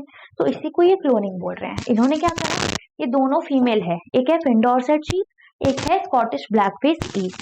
फिन डॉर्सेट शीप का सिर्फ और सिर्फ न्यूक्लियस ले लिया गया और फिन डॉर्सेट शीप का न्यूक्लियस जो है इसके न्यूक्लियस की जगह डाल दिया गया। तो इसका न्यूक्लियस पहले हटा दिया और फिन डॉर्सेट शीप का न्यूक्लियस इसमें डाल दिया और फिर इसको ग्रो होने दिया। जैसे ही इसने बच्चा पैदा करा वो सेम टू सेम उसकी तरह था जिसका न्यूक्लियस लिया गया था और क्योंकि वो बिल्कुल एग्जैक्ट कॉपी था अपनी मदर का, तो इसी को हमने क्लोनिंग बोल दिया। आया समझ, है ना, इजी था। चलिए देखते हैं। Though Dolly was given birth by the Scottish blackface Eve, it was found to be absolutely identical to the Finn Dorset sheep from which the nucleus was taken. तो डॉली वैसे पैदा तो किसके पेट में हुई, स्कॉटिश ब्लैकफेस ईव के, लेकिन वो बिल्कुल किसकी तरह दिख रही थी, फिन डॉर्सेट शीप के थ्रू के जैसी दिख रही थी, है ना। उससे क्या लिया था हमने, न्यूक्लियस लिया था, तो जिससे न्यूक्लियस लिया वो सेम टू सेम उसी की तरह दिख रही थी, ना कि उसकी तरह दिख रही थी जिसने उसको पैदा किया। Since the nucleus from the egg of the Scottish blackface Eve was removed, Dolly did not show any character of the Scottish blackface Eve. तो क्या हुआ, क्योंकि स्कॉटिश ब्लैकफेस ईव का जो न्यूक्लियस था वो बिल्कुल हटा दिया था और उसकी जगह फिन डॉर्सेट शीप का न्यूक्लियस डाल दिया था, तो डॉली जो थी अब बिल्कुल फिन डॉर्सेट शीप जैसी दिख रही थी और ब्लैकफेस ईव जैसी उसमें कोई भी कैरेक्टरिस्टिक नहीं था, वो बिल्कुल ब्लैकफेस ईव की जैसे बिल्कुल भी 1% भी नहीं दिख रही। Dolly was a healthy clone of the Finn Dorset sheep and produced several offsprings of her own through normal sexual means. Dolly एक ऐसी शीप थी जो बिल्कुल फिट थी, हालांकि वो क्या हुआ, वो एक तरह से क्लोनिंग करी गई ना, एक तरह से क्या उसकी क्लोनिंग की गई, लेकिन वो बिल्कुल नॉर्मल थी और फिट थी और उसने सेक्सुअली अपने बच्चे भी पैदा करे, मतलब वो सही थी, ठीक है। Unfortunately Dolly died 14 February 2003 due to a certain lung disease. लेकिन क्या हुआ, डॉली जो है 1996 में पैदा हुई थी, लेकिन उसकी 2003 में डेथ हो गई क्योंकि उसको एक लंग डिसीज हो गई थी। लेकिन 1996 और 2003 के बीच उसने बच्चों को भी जन्म दिया, बिल्कुल नॉर्मल, जैसे कि कोई भी नॉर्मल शीप जन्म देती है। Since Dolly, several attempts have been made to produce clone mammals, लेकिन डॉली के बाद अब बहुत ज्यादा अटेम्प्ट ऐसे किए गए हैं जहां पर हम क्लोनिंग करके मैमल्स को प्रोड्यूस कर पाए। However, many die before birth और die soon after the birth। लेकिन क्या होता है, कुछ मैमल्स जो हैं वो पैदा होने से पहले ही मर जाते हैं, या फिर पैदा होते ही मर जाते हैं, या पैदा होने के कुछ टाइम बाद मर जाते हैं। लेकिन डॉली ऐसी थी जो बिल्कुल हेल्दी पैदा हुई थी, और उसने जो है सेक्सुअल रिप्रोडक्शन करके बच्चों को भी जो है वो पैदा किया था। However, many die before the birth or die soon after the birth. The cloned animals are many a time found to be born with severe abnormalities। और देखा जाता है कि जो भी क्लोन मैमल कभी पैदा भी हो जाता है तो उसमें बहुत ही ज्यादा सीवियर एबनॉर्मेलिटीज होती हैं, मतलब बहुत ही ज्यादा डिसीजेस बोल सकते हैं हम, या बहुत ही ज्यादा डिफरेंसेस बोल सकते हैं, देखने को मिलते हैं। किसमें? जो क्लोन करके मैमल्स आजकल प्रोड्यूस करने की कोशिश की जाती है उनमें। Reproduction in which an animal reproduces by dividing into two individuals is called binary fission apart from the budding। Okay, बस यहीं तक था, ठीक है। तो ये जो है एक्स्ट्रा लाइन जो है वो कॉपी पेस्ट हो गई है, बट ठीक है, कोई बात नहीं। तो अब आपको पता चल चुका है डॉली जो थी वो पहली क्लोन्ड मैमल थी जो बिल्कुल फिट थी। उसने सेक्सुअली बच्चों को जन्म भी दिया, लेकिन उसकी डेथ हो गई क्योंकि उसको बाद में एक लंग डिसीज हो गई थी। जो डॉली थी वो 1996 में पैदा हुई थी और 2003 में उसकी डेथ हो गई। उसके बाद बहुत ही ज्यादा कोशिशें की गई नए क्लोन्ड एनिमल्स को बनाने की, ठीक है, पैदा करने की, बट क्या हुआ, वो क्लोन एनिमल्स जो है वो नहीं जो है सरवाइव कर पाए। वो कुछ तो बर्थ से पहले ही मर जाते थे या कुछ बर्थ के बाद मर जाते थे, और उनमें देखा गया कि बहुत ज्यादा एबनॉर्मेलिटीज भी होती थी। यहाँ पर हो गया हमारा चैप्टर खत्म। हमने पढ़ा male reproductive part, female reproductive part, हमने और क्या पढ़ा, हमने पढ़ा फर्टिलाइजेशन, हमने पढ़ा एम्ब्रियो क्या होता है, हमने पढ़ा डेवलप होकर एम्ब्रियो फीटस बन जाता है, हमने पढ़ा फ्रॉग का लाइफ साइकिल कैसा होता है, हमने पढ़ा internal fertilization, external fertilization, test tube baby, साथ ही साथ हमने पढ़ा विविपेरस एनिमल्स, ओविपेरस एनिमल्स, फिर हमने क्लोनिंग पढ़ा, फिर हमने बाइनरी फिजन पढ़ा, फिर हमने और क्या पढ़ा, बडिंग पढ़ा, है ना। तो इस बार हमने बहुत सारा कुछ कवर कर लिया है, और इतना भी ज्यादा टाइम नहीं है, तो आप आराम से वीडियो देख सकते थे। अगर आपने एंड तक वीडियो को कंटिन्यू किया है तो मैं आपको बहुत बहुत बहुत ज्यादा थैंक यू करती हूँ, क्योंकि आपने इतने पेशेंस रखे, और आई होप आपको अच्छे से समझ आ गया होगा। कोई भी डाउट होगा तो प्लीज कमेंट सेक्शन में मुझे बताना, मैं जरूर उसको आपको सॉल्व करने की कोशिश करूंगी, ठीक है। तो मैं जरूर कोशिश करूंगी कि मैं उसे सॉल्व कर लूं। और अगर आप चाहते हो कि मैं ऐसी वीडियोस बनाती रहूं तो यार जल्दी से इसे शेयर करो, सब्सक्राइब करो, क्योंकि अगर आप सब्सक्राइब ही नहीं करोगे तो मुझे कैसे मोटिवेशन मिलेगी आपके लिए वीडियोस बनाने के लिए, है ना।